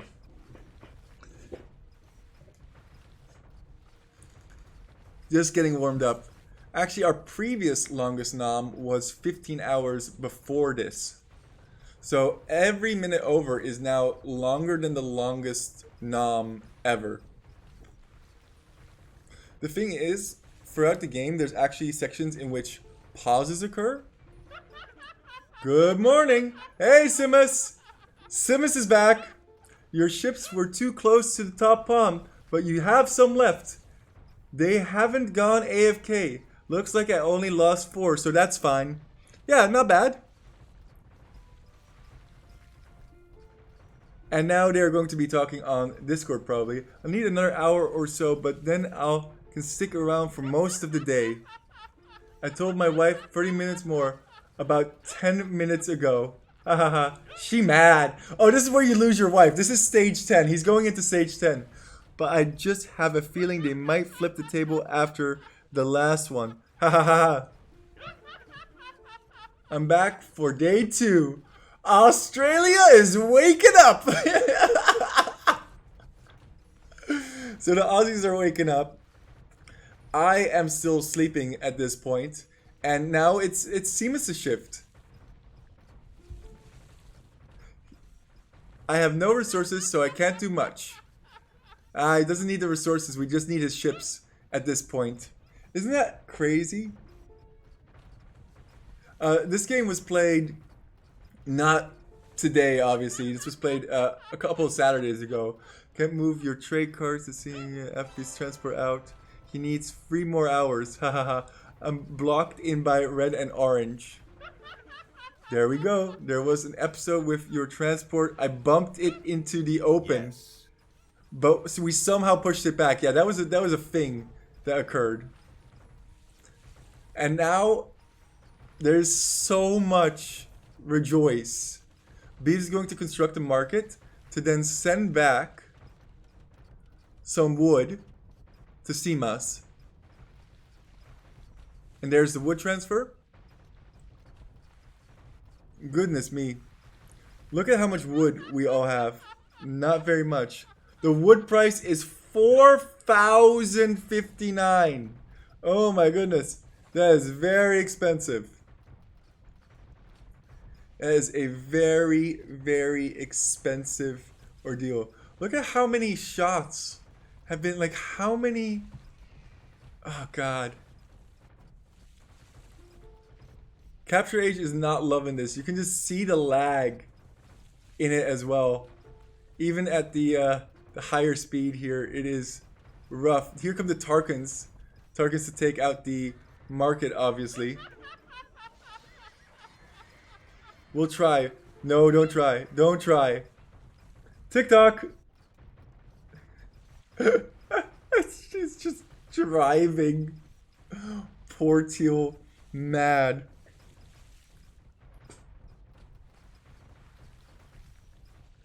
You know what's even more incredible? There is some trees left, but there's also apathy starting berries, some stone, and a bunch of zebra. Just saying.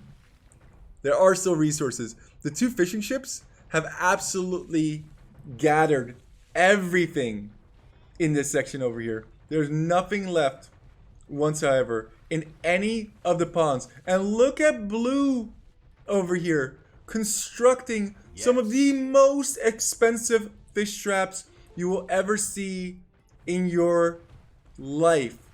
The middle part has no attack ground. I tried to build a house and Trebs took it out immediately. Yes, Bottom Bleep can build houses safely.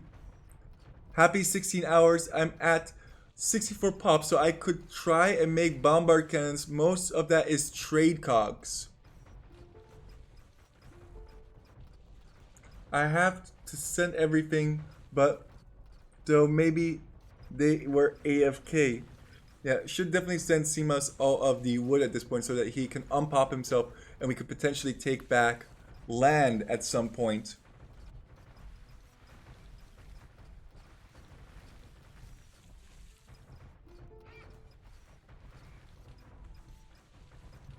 Blue has been attacking at the top.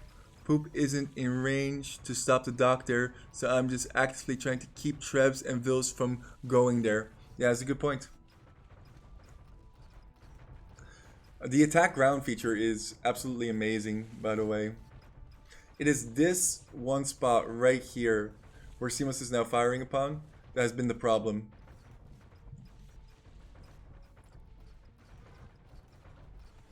$16 hours in. 2 mil gold for Gray. Going AFK for like 15 minutes. Put these ships back. These ships are way too close. Get rid of that one. Yeah. Beautiful purple circle. I want to take a look at the KD real quick. How much did Beeves kill overall? 898. Wow, that is quite a lot. That is quite a large amount of kills. That's a small genocide right there that he has committed upon his opponents.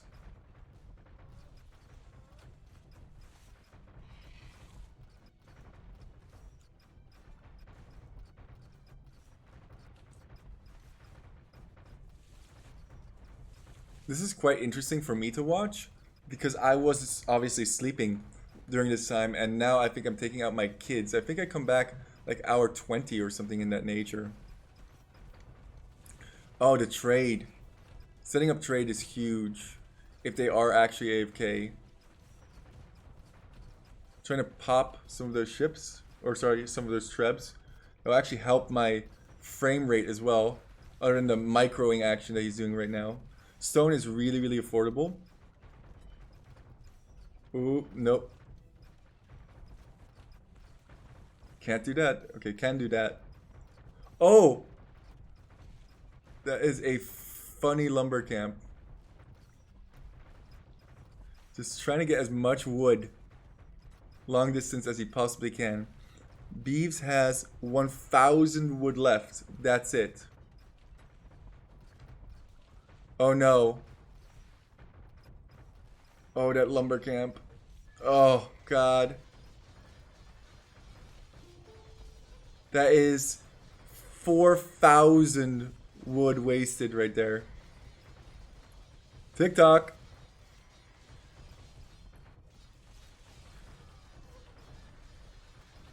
Oh no, not the lumber camp. 4,000 gold down the drain. I think he was checking whether or not Teal was AFK, but Teal has been here since the very, very beginning. He's been here for so flippin' long.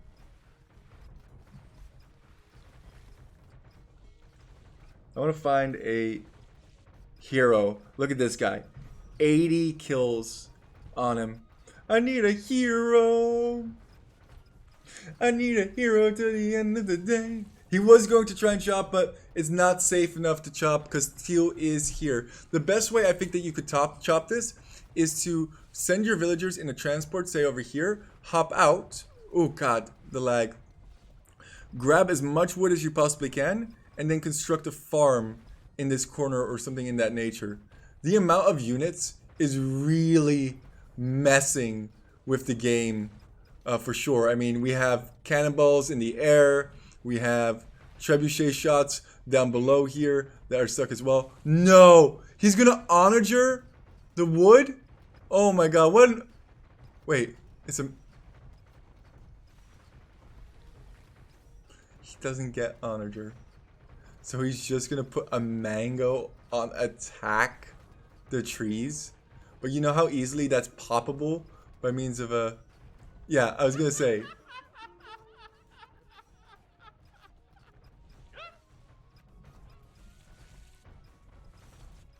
His mangoes can't cut. Yeah, exactly. If he had cuttable mangoes, he could get rid of all of that wood. That would actually be a good point. Yes, all of Team XL has spies at this point. I'm pretty sure. Let's just take a look. Yep. Can see everything. Can see everything as well. Except obviously these tiny little gray areas over here.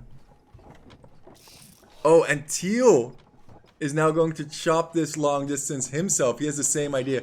It's all about this tiny little wood patch over here, which is pretty amazing. 7 kills on this bad boy.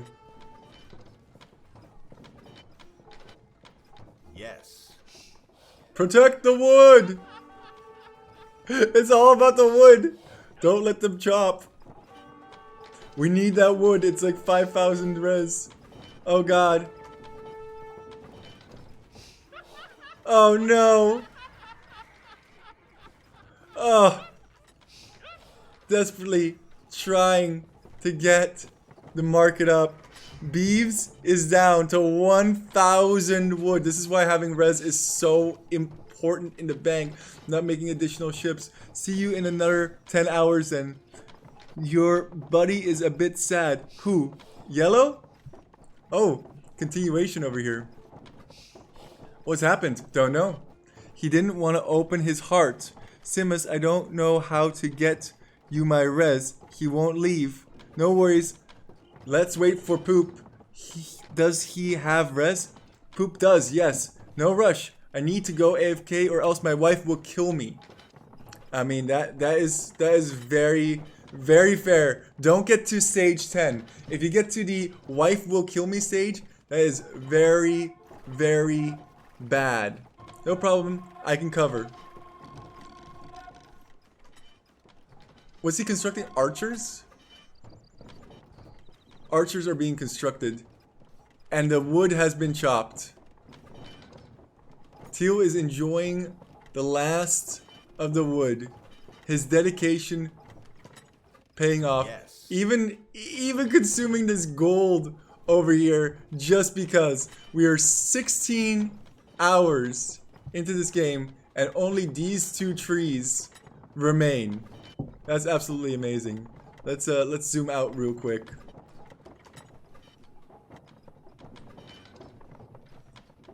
Can I?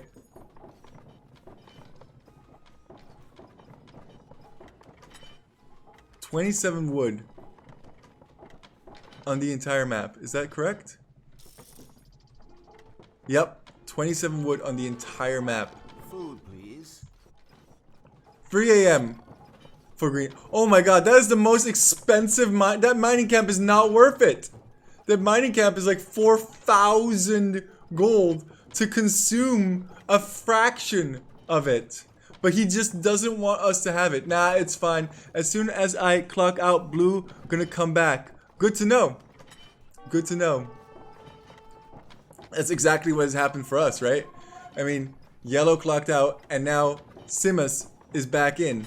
So it's a tag team for sure. It's a team effort if I've ever seen it. There's still some gold over here, I guess, that can be consumed. That is relatively safe for us. They'll probably be there till the end of time. However, we won't have a mining camp to actually drop it off, which is a whole nother problem. Yeah, wood is way more valuable than gold at this point, which is amazing in my opinion. Last time we checked, it was 4,059. It is now up to... Wait a second. Oh, they have the reduced cost thing. So actually it is slightly cheaper for them. For us, let me see. He went to get kebab. Did somebody sell wood? Somebody must have sold a whole bunch of wood. That is nuts. He's a bit autistic. What is wrong with being autistic? This I really don't like. I don't like people using that as a derogatory term. It's kind of like how people use gay for a while to be a derogatory term. Really dumb, really stupid, really 2002, if you ask me.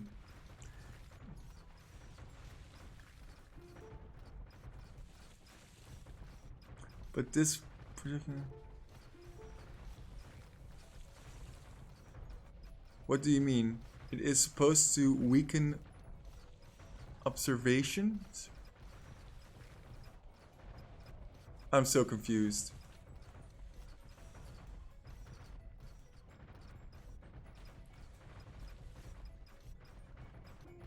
Anybody understand what's going on between their chat? No, I just thought it was funny calling us autistic when you're doing the same thing.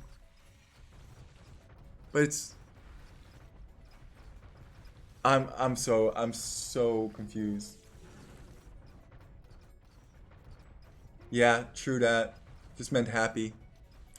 So when I call your buddy yellow, which he obviously is, and self-declared, you define yourself as such automatically too. Interesting. You might be autistic then.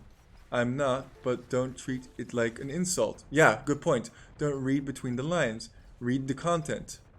I think he is. And don't be a snowflake. What's wrong with being a snowflake? I think snowflakes are all unique and beautiful. Isn't that the whole point of a snowflake? I don't know if my game is running better or worse. Maybe a little bit of both. But geez Louise, Spider-Man, this is something. It's definitely something. 17 hours in and counting. More salt for the kebab, says chat. Yeah, definitely a lot more salt for the kebab over here. You can add that salt to your kebab. That is great. A lot of salt here. I don't think Beeves has positioned his ships very well. I think more of them should be in the back over here. But it's fine. If they're only trickling in individual traps. Oh, come on. Simas. Simas. Yes, good job.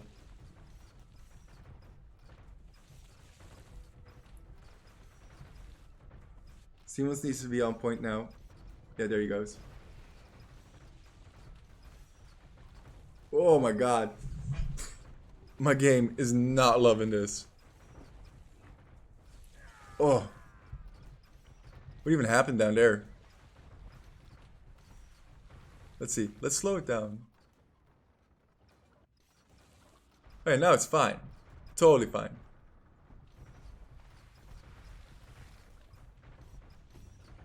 It cannot handle. It cannot handle the higher speed. There's just too much going on in this game for it. It's desperately trying to push further than it actually can.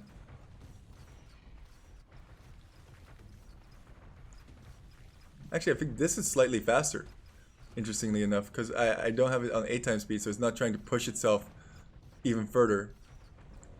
Seamus is doing a good job taking out these trebs. That teal is sneakle trebbing, I like to say. Ooh. Gotta get that sneakle treb.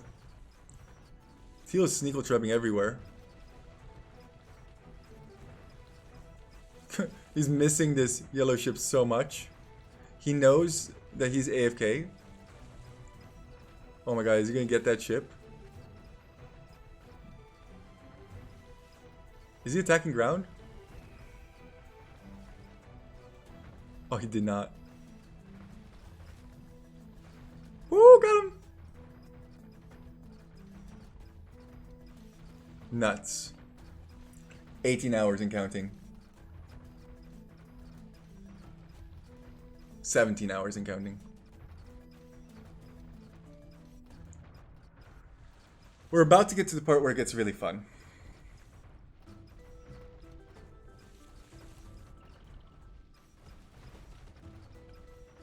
Where we go back on land.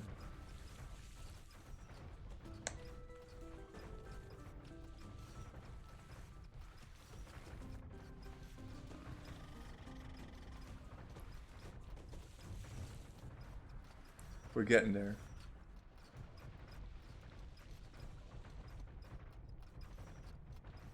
Keep on walking.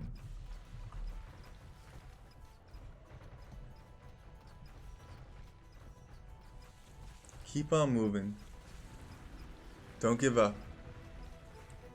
Slow and steady wins the race. He's definitely picking out those yellow shippers. Good job on Teal. Bees is down to 21 cannon galleons. And Simas is down to 17. Most of our ships are still intact, which is great.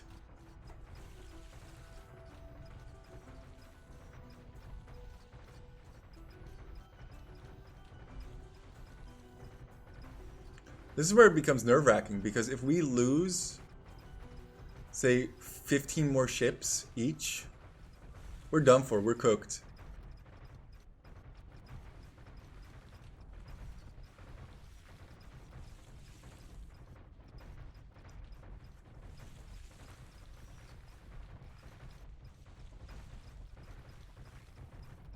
Will Gray hit 3 million gold? That's a real question.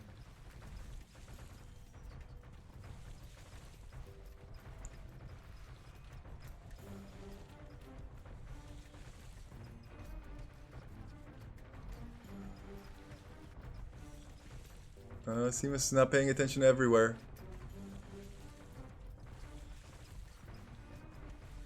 He has these sneaky trebs that he's trying to take advantage of.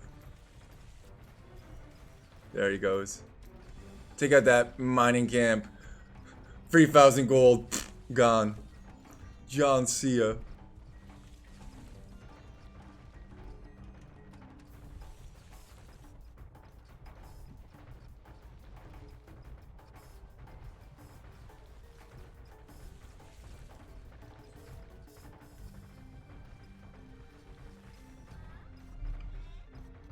Can it be done? Can you still get back onto land here?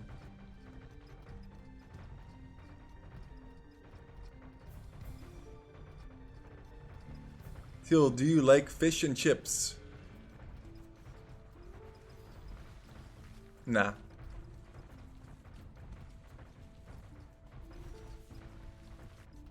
That's a shame. Way better fast food out there than that. You're from Germany. Or IX. What is IX? G.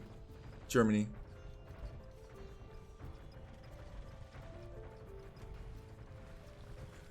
Cool. I've lived in Dresden for a little while. Love it there. Look, this is the way to go about it. Eastern Germany is quite different from Western Germany. Yup, true. But yeah, can be nice there. This is wholesome conversation. No picking at each other.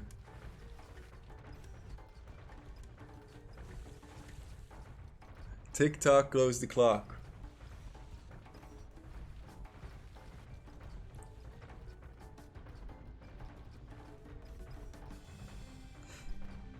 This trade route over here is amazing, by the way. All we got is gold. But gold don't feed my family. Look at all these fish traps. Why does he have all these fish traps? Teal might be AFK here.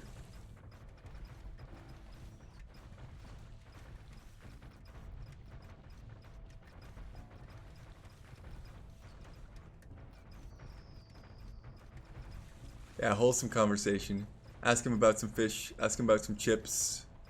That's nice. That's what one should do.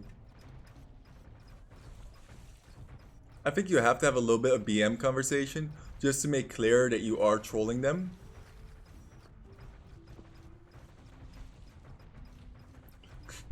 Leave my fish traps alone. Actually, you're going to see that those fish traps will not be left alone. Those fish traps will be taken. They will be consumed. Just wait till you see the conclusion of this game. It's absolutely epic. Fist traps. Oh, I'll give you one fist and then another fist. A left hook and a righter. That's all righter by me. Coming up to the 20-hour mark pretty soon. See if we can push the game. Go faster. Go faster. Get there. Do it. Faster, faster, faster.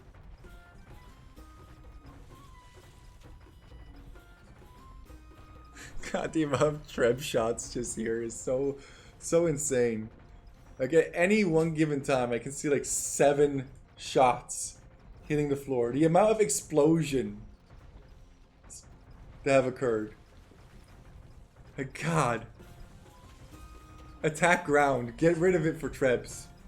Don't need attack ground for Trebs. Ever. Yeah, I played this whole game. I am red right now. So I've been sleeping for like 5 hours.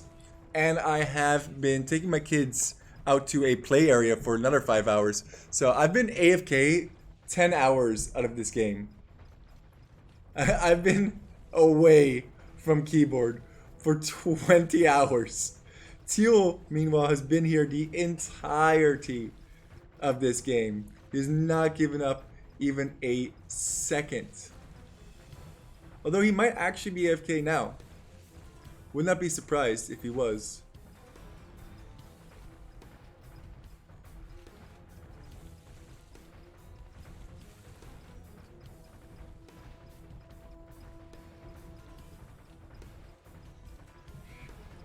Yeah, we're nutty individuals on this channel. We do some stupid stuff, that's for sure.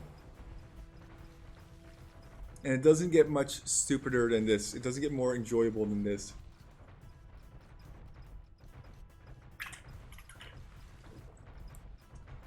During the game itself, you're kind of like, oh god, what are we doing? But then afterwards, the amount of relief, you realize why you do what you do.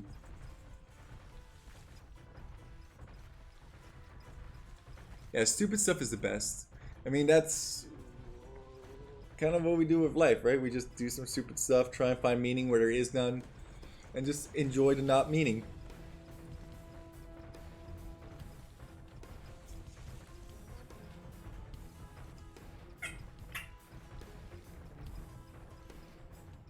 That's why I'm still here. Exactly. That's why 13 people are still here. We have 20 people at certain points of this stream. I went to brush my teeth, had a nice shower, ate a peanut butter sandwich. I'm here because I love the stupidity. I hope you guys do as well. And when this goes up to YouTube, I know many of you won't even watch half of it or half the rants that I have during this video, and I don't care.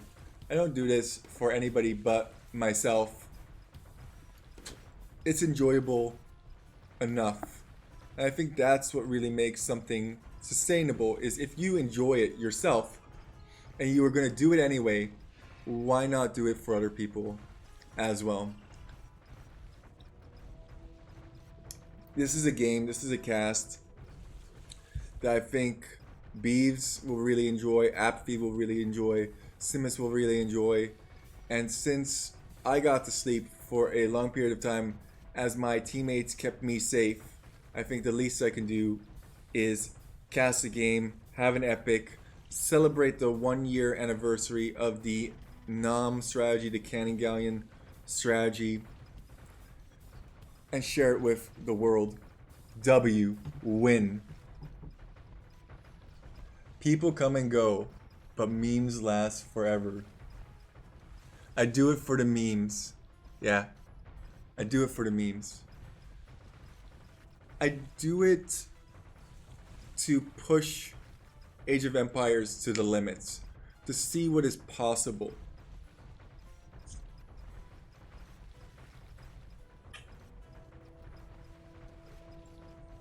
There's not much more to it. Doesn't have to have some deep meaning, philosophical something or another. Just do to do, meme to meme, dream to dream. And don't let your memes just be dreams. I say that so much. I say that every single game at the end. Don't let your memes just be dreams. And that's because no matter how stupid something is, if you find meaning in it, go for it. My grandma and grandpa wanted to start a business when they were 70 years old, a biking business. And they actually did.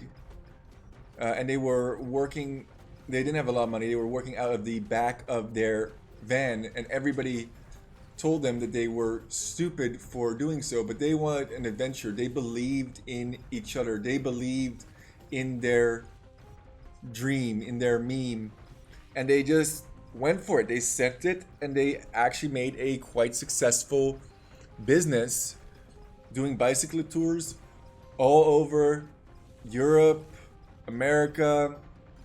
I don't think they ever broke into the Asian market, but my point is, don't give up on something just because other people think it is silly. Live your life.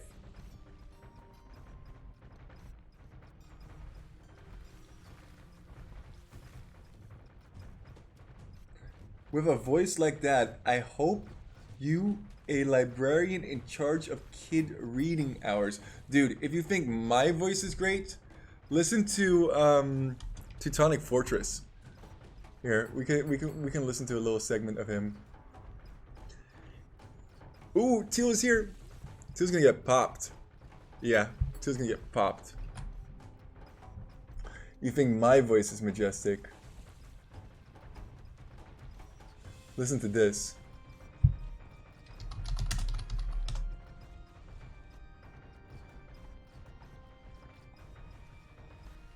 This is Teutonic Fortress. One of my buddies, he does the Teutonic Fortress strategy. I love making promotion for him. He has a wonderful voice. He has trained his voice for a long period of time.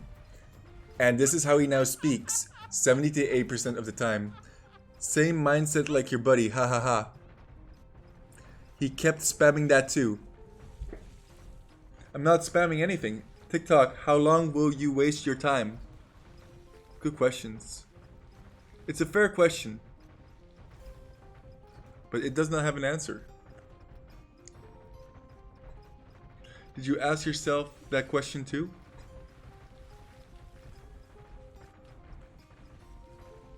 The game is completely broken down, and now we're doing games outside of the games. Yellow wouldn't realize it, and a one-way ticket. You seem really mad with Yellow. He does seem very mad. I'm not mad with anyone! He yells. Good. Only state what happened. This could be a book. This could be a storybook right here. Talking about good books. While we are playing Settlers, Risk, LOL, etc., you playing out night and day shifts of trolling. LMAO. Projecting again, huh? Casual online chat met again? Huh? Anyway, TikTok. How would that be projecting? I'm sitting with Gray and Blue in Discord and we are literally playing games. LOL. Meanwhile, Yellow told us that we are sleeping. Haha. I was. So how would that be projecting limited one? Limited one? That's an interesting insult. You're limited in your thinking. Limited one.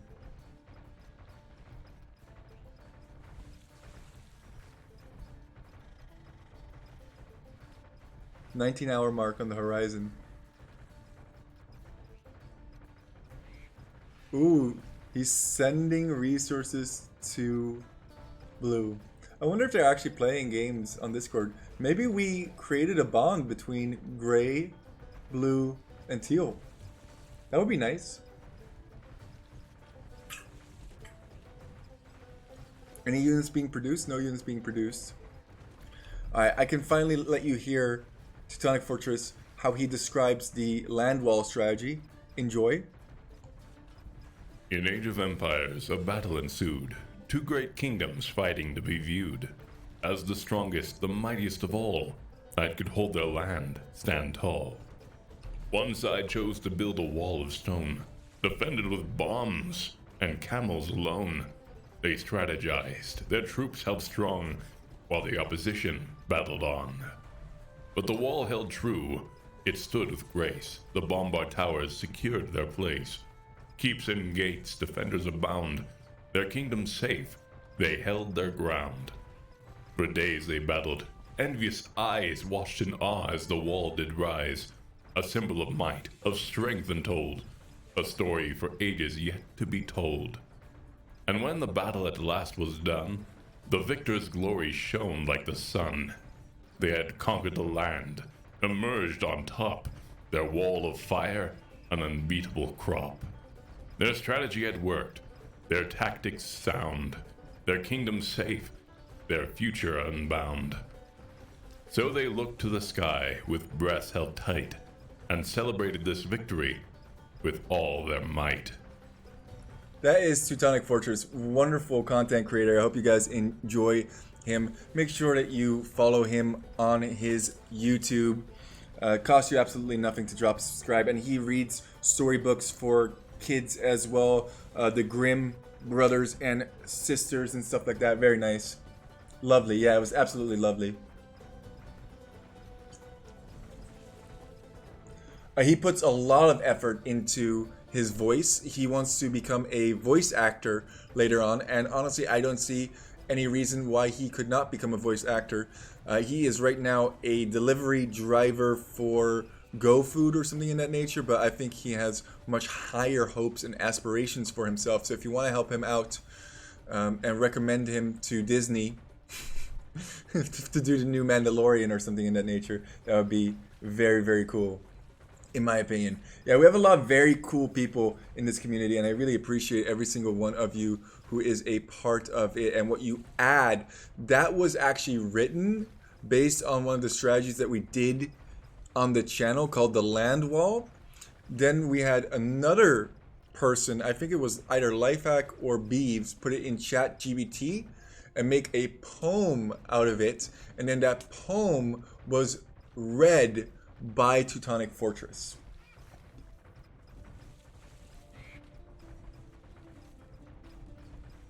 Not making it far on Reddit is a positive quality. I would agree.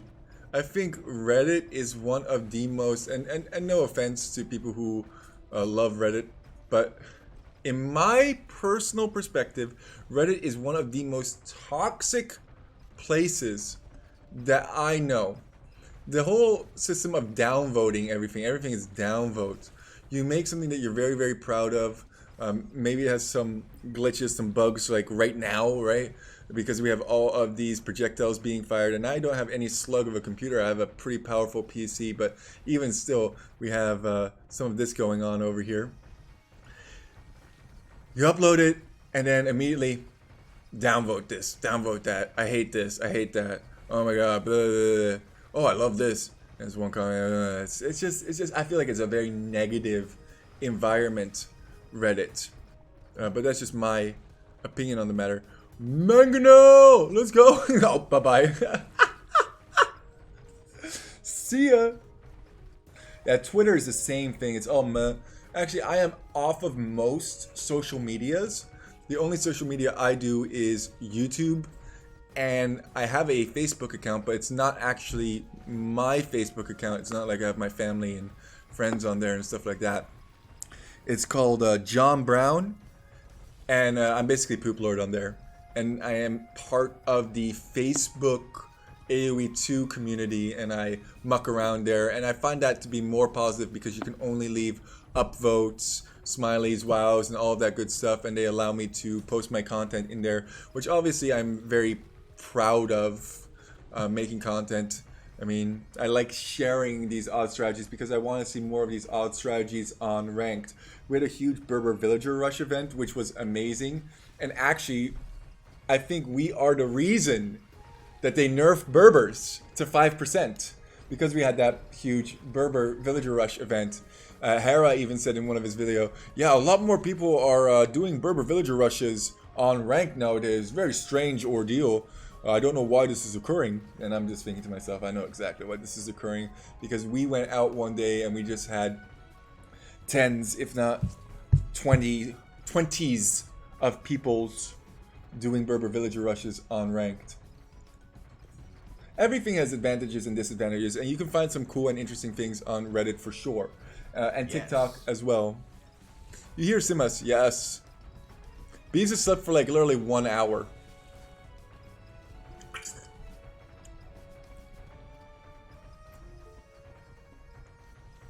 Sorry, I was tending to my rewarding and fulfilling life. Is the sweaty tryhard still here? If you're back, I do need to go AFK for like 30 minutes. Alright, peace, sir. Haha. TikTok. Oh, there he is.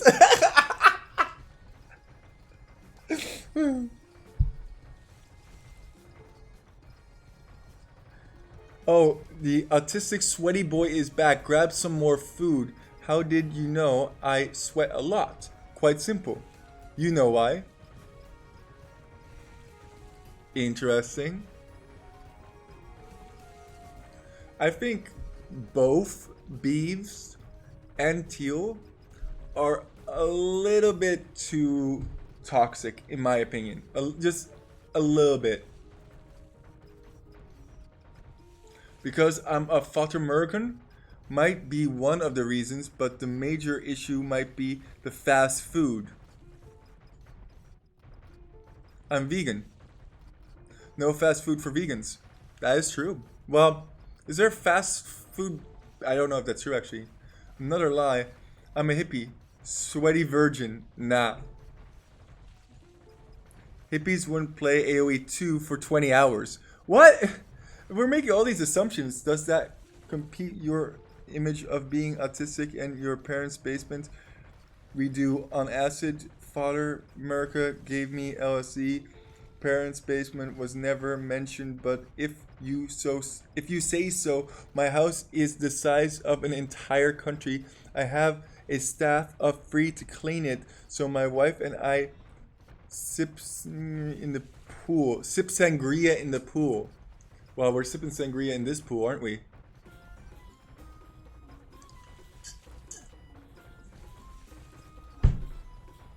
Huh. Interesting. 20-hour mark about to be reached. Did your buddy finally realize this was stupid and abandoned you? He was sending me private messages that he isn't coming back in the morning, and he probably is going to leave your Discord. Let's be real. Speedballer out of there. No one ever wrote you private message. And nah. He's still with me in Discord. Bleep, the Postmaster General wrote to me saying he forgot to send out my birthday invites, just like Gray is. And that's why nobody came to my birthday party, but it was still actually in my mom's handwriting. Weren't you from Ohio? She can't write though. Ohio, where the money is. This is... And where the cousins are wifeys. I wish. What? Other side. What is going on in these conversations? Like, it's complete delirium. If you saw my cousin, you'd understand. Whoa! You can send Gray photos. You have his Discord ID. Guys. This is important. Let's check it out. He's already asked for wiener stuff. He's still Good. pissed his router snatched on him. Told him Father America would be mad. Nah, he's more of a feet guy. I have buff feet. I'll send. But nah, in GL I give you one thing. Bleep, bleep, bleep, bleep, bleep. Thank you. I know you meant every word of that. But at least your brain is kind of fast when it comes to trash talking. I step away for a few minutes and you guys are talking about feet. Bruh, I don't add feet pics and listen to Justin Bieber. Haha, he's more like a snowflake type of guy.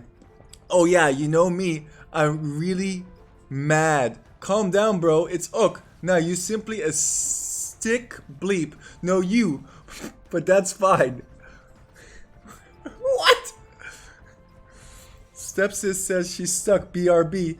I'm going to quit. Drive to Dairy Queen for even more fast food. Should I take an Escalade or the drop top? Get it delivered. Lol. Seriously, gamer time right now. Good call, Simus. I mean, if that's what a flex attempt, I will enjoy a Butterfinger Blizzard while I pop trebs with my other hand. It was kind of poorly sweatshop car level. Was that English? Try in German. God. Nee, maar de Amerikaanse international klein sound Valentin minder wicht ist. That's not nice. I feel like we should have Samuel Jackson read the chat messages of this conversation. That's the truth, isn't it? Oh, du willst, dass ich den BMW nehme? Don't let your memes. Thank you for the follow, much Just appreciated. be drunk. Nein, der Mercedes-Wagen zu bevorzugen. My German is really bad. Bevorzugen. My dyslexia also not helping in this situation. That isn't very German of you to admit that. You must be East German. Ich? Question mark. East German is the good German. Wow! Simas, don't stoop to this level. No. That's Australia you're thinking of, mate. Haha. You know what Mercedes is German manufactured too. Get out. Whoa, the more you know. For real? OMG. Embarrassing. I mean, Americas are well known for knowing bleep. So just want to clarify, I'm not American, thank you very much. I'm American, and I'm a genius. Oh, we know. Aussies are known for what? Per the multiple online IQ tests I've paid for. Reptiles and cheap women? Question mark? The degeneracy is all-time high for Teal. Blue I can really respect because Blue hasn't said a thing. Take your time, you ain't fastest. But guys, how fast my internet is, you'll never guess in a million years.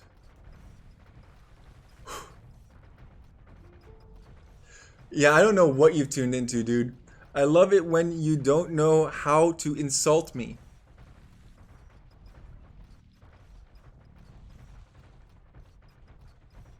$20 hours about to hit. I wasn't even talking to you. You identify as Aussie? I wish. I have dual citizenship. He's an honorable Aussie with the United States and Florida. Dual Western bleep.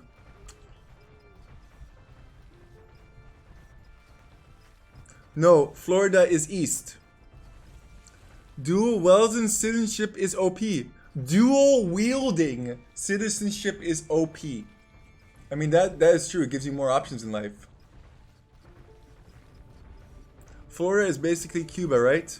Every time I row up to the border, Florida lets me in. And Cuba is basically Eastern Germany. I think the geography of these individuals is very flawed, with better food. Can we discuss European politics leading up to World War I? I'm always up for that. Facepalm over here. We can also discuss America's false flags. Yeah! Let's discuss the false flags. Very fun. We could. Or America's patient robbery. Germans loved false flags too, so you'd know. Oh, that's a false narrative. We learned it from the Reichstag. I have no idea what kind of political shenanigans they're getting into. I really don't care. We usually pretty straightforward and simply roll over come countries. We ain't pushing forward other countries or their agendas to backdoor. Not anymore. Are you confusing me? An American with the American government? I hate my own government and everyone's government. Fair point. You don't like Sleepy Joe? Haha. No. Trump was a joke too. But his lap. Aren't they all? Oh, we're getting into some pretty serious politics right now. Yeah, some pretty decent in-game chat going on. 20 hours in. These guys are completely delirious at this point. Sleep deprived, probably only gotten a couple of hours of sleep. I am still taking care of my kids at this point. I am the red player over here, for those of you who are just tuning in. And I haven't done anything in 10 hours.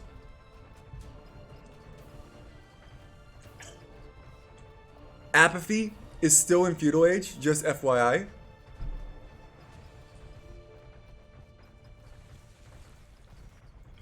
Going AFK for like 20 minutes, just getting lunch. He's sending Speedballer a whole bunch of resources. He has 1 wood in the bank. This indicates to me that he's going to go AFK. 2.84 million buckaroos for Gray. Gray has 2.84 million.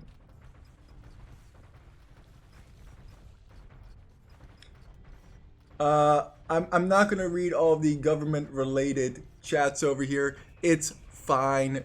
Don't worry about it. I am not a political channel. I don't care. Of course, I have my own opinions about governments, societies, and all of that good stuff. But this is AoE 2, so I'm going to try and focus on Age of Empires 2 and whatever. Yeah. lot of dollaritos down the drainos, yeah. Oh, chat.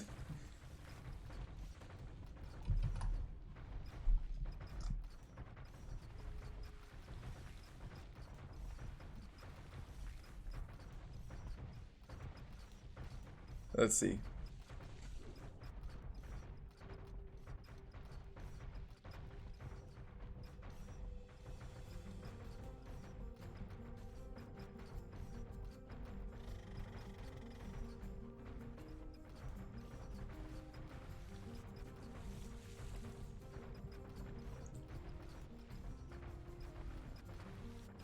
$20 hours, 10 minutes, 11 seconds. Oh my. What an absolute gong show, isn't it?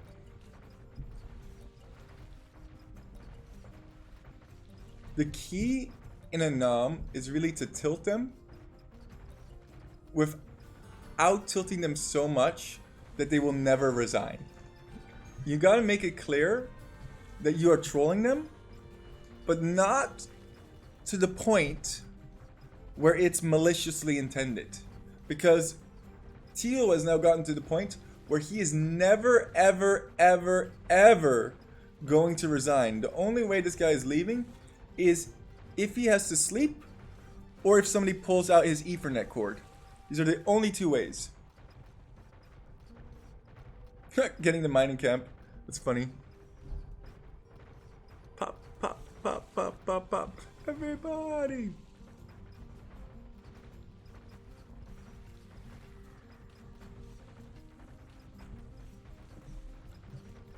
$20 hours in.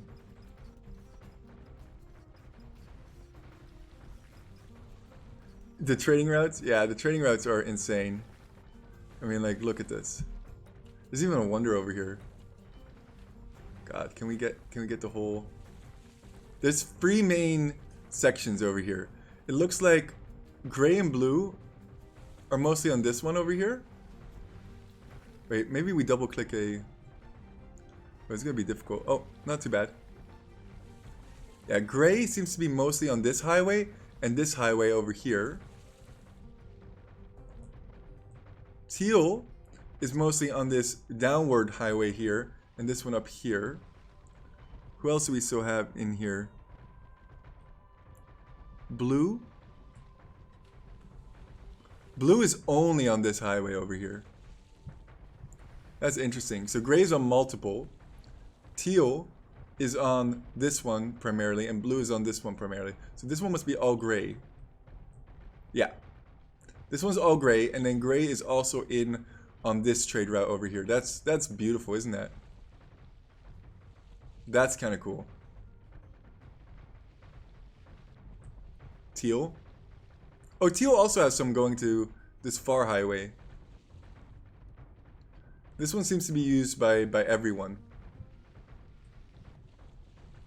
Blue. I'm telling you, getting rid of some of these stables would have been huge several hours ago. I mean, like, now, who cares, but...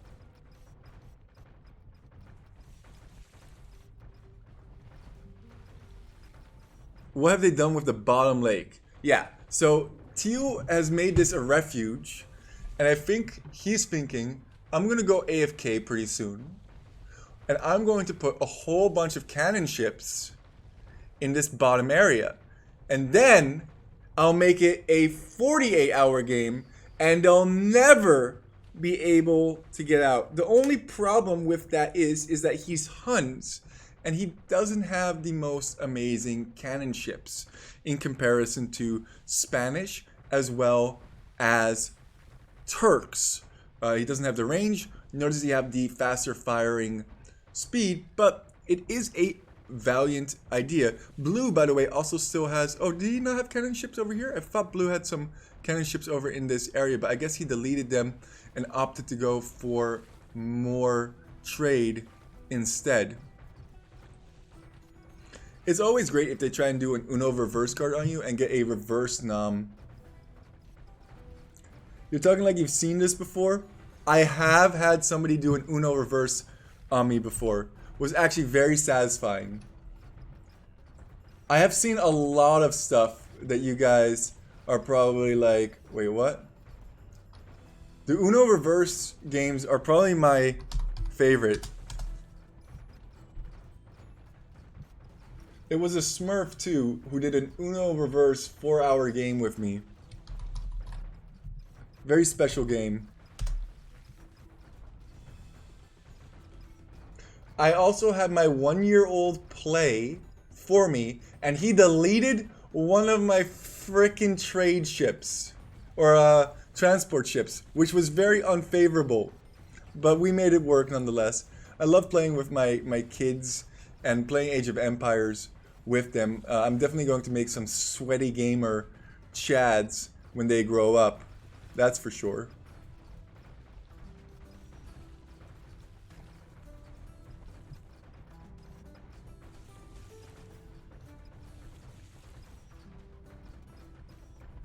Let me see. Before we go back on land, let me quickly reply to some YouTube comments because I haven't done that all day.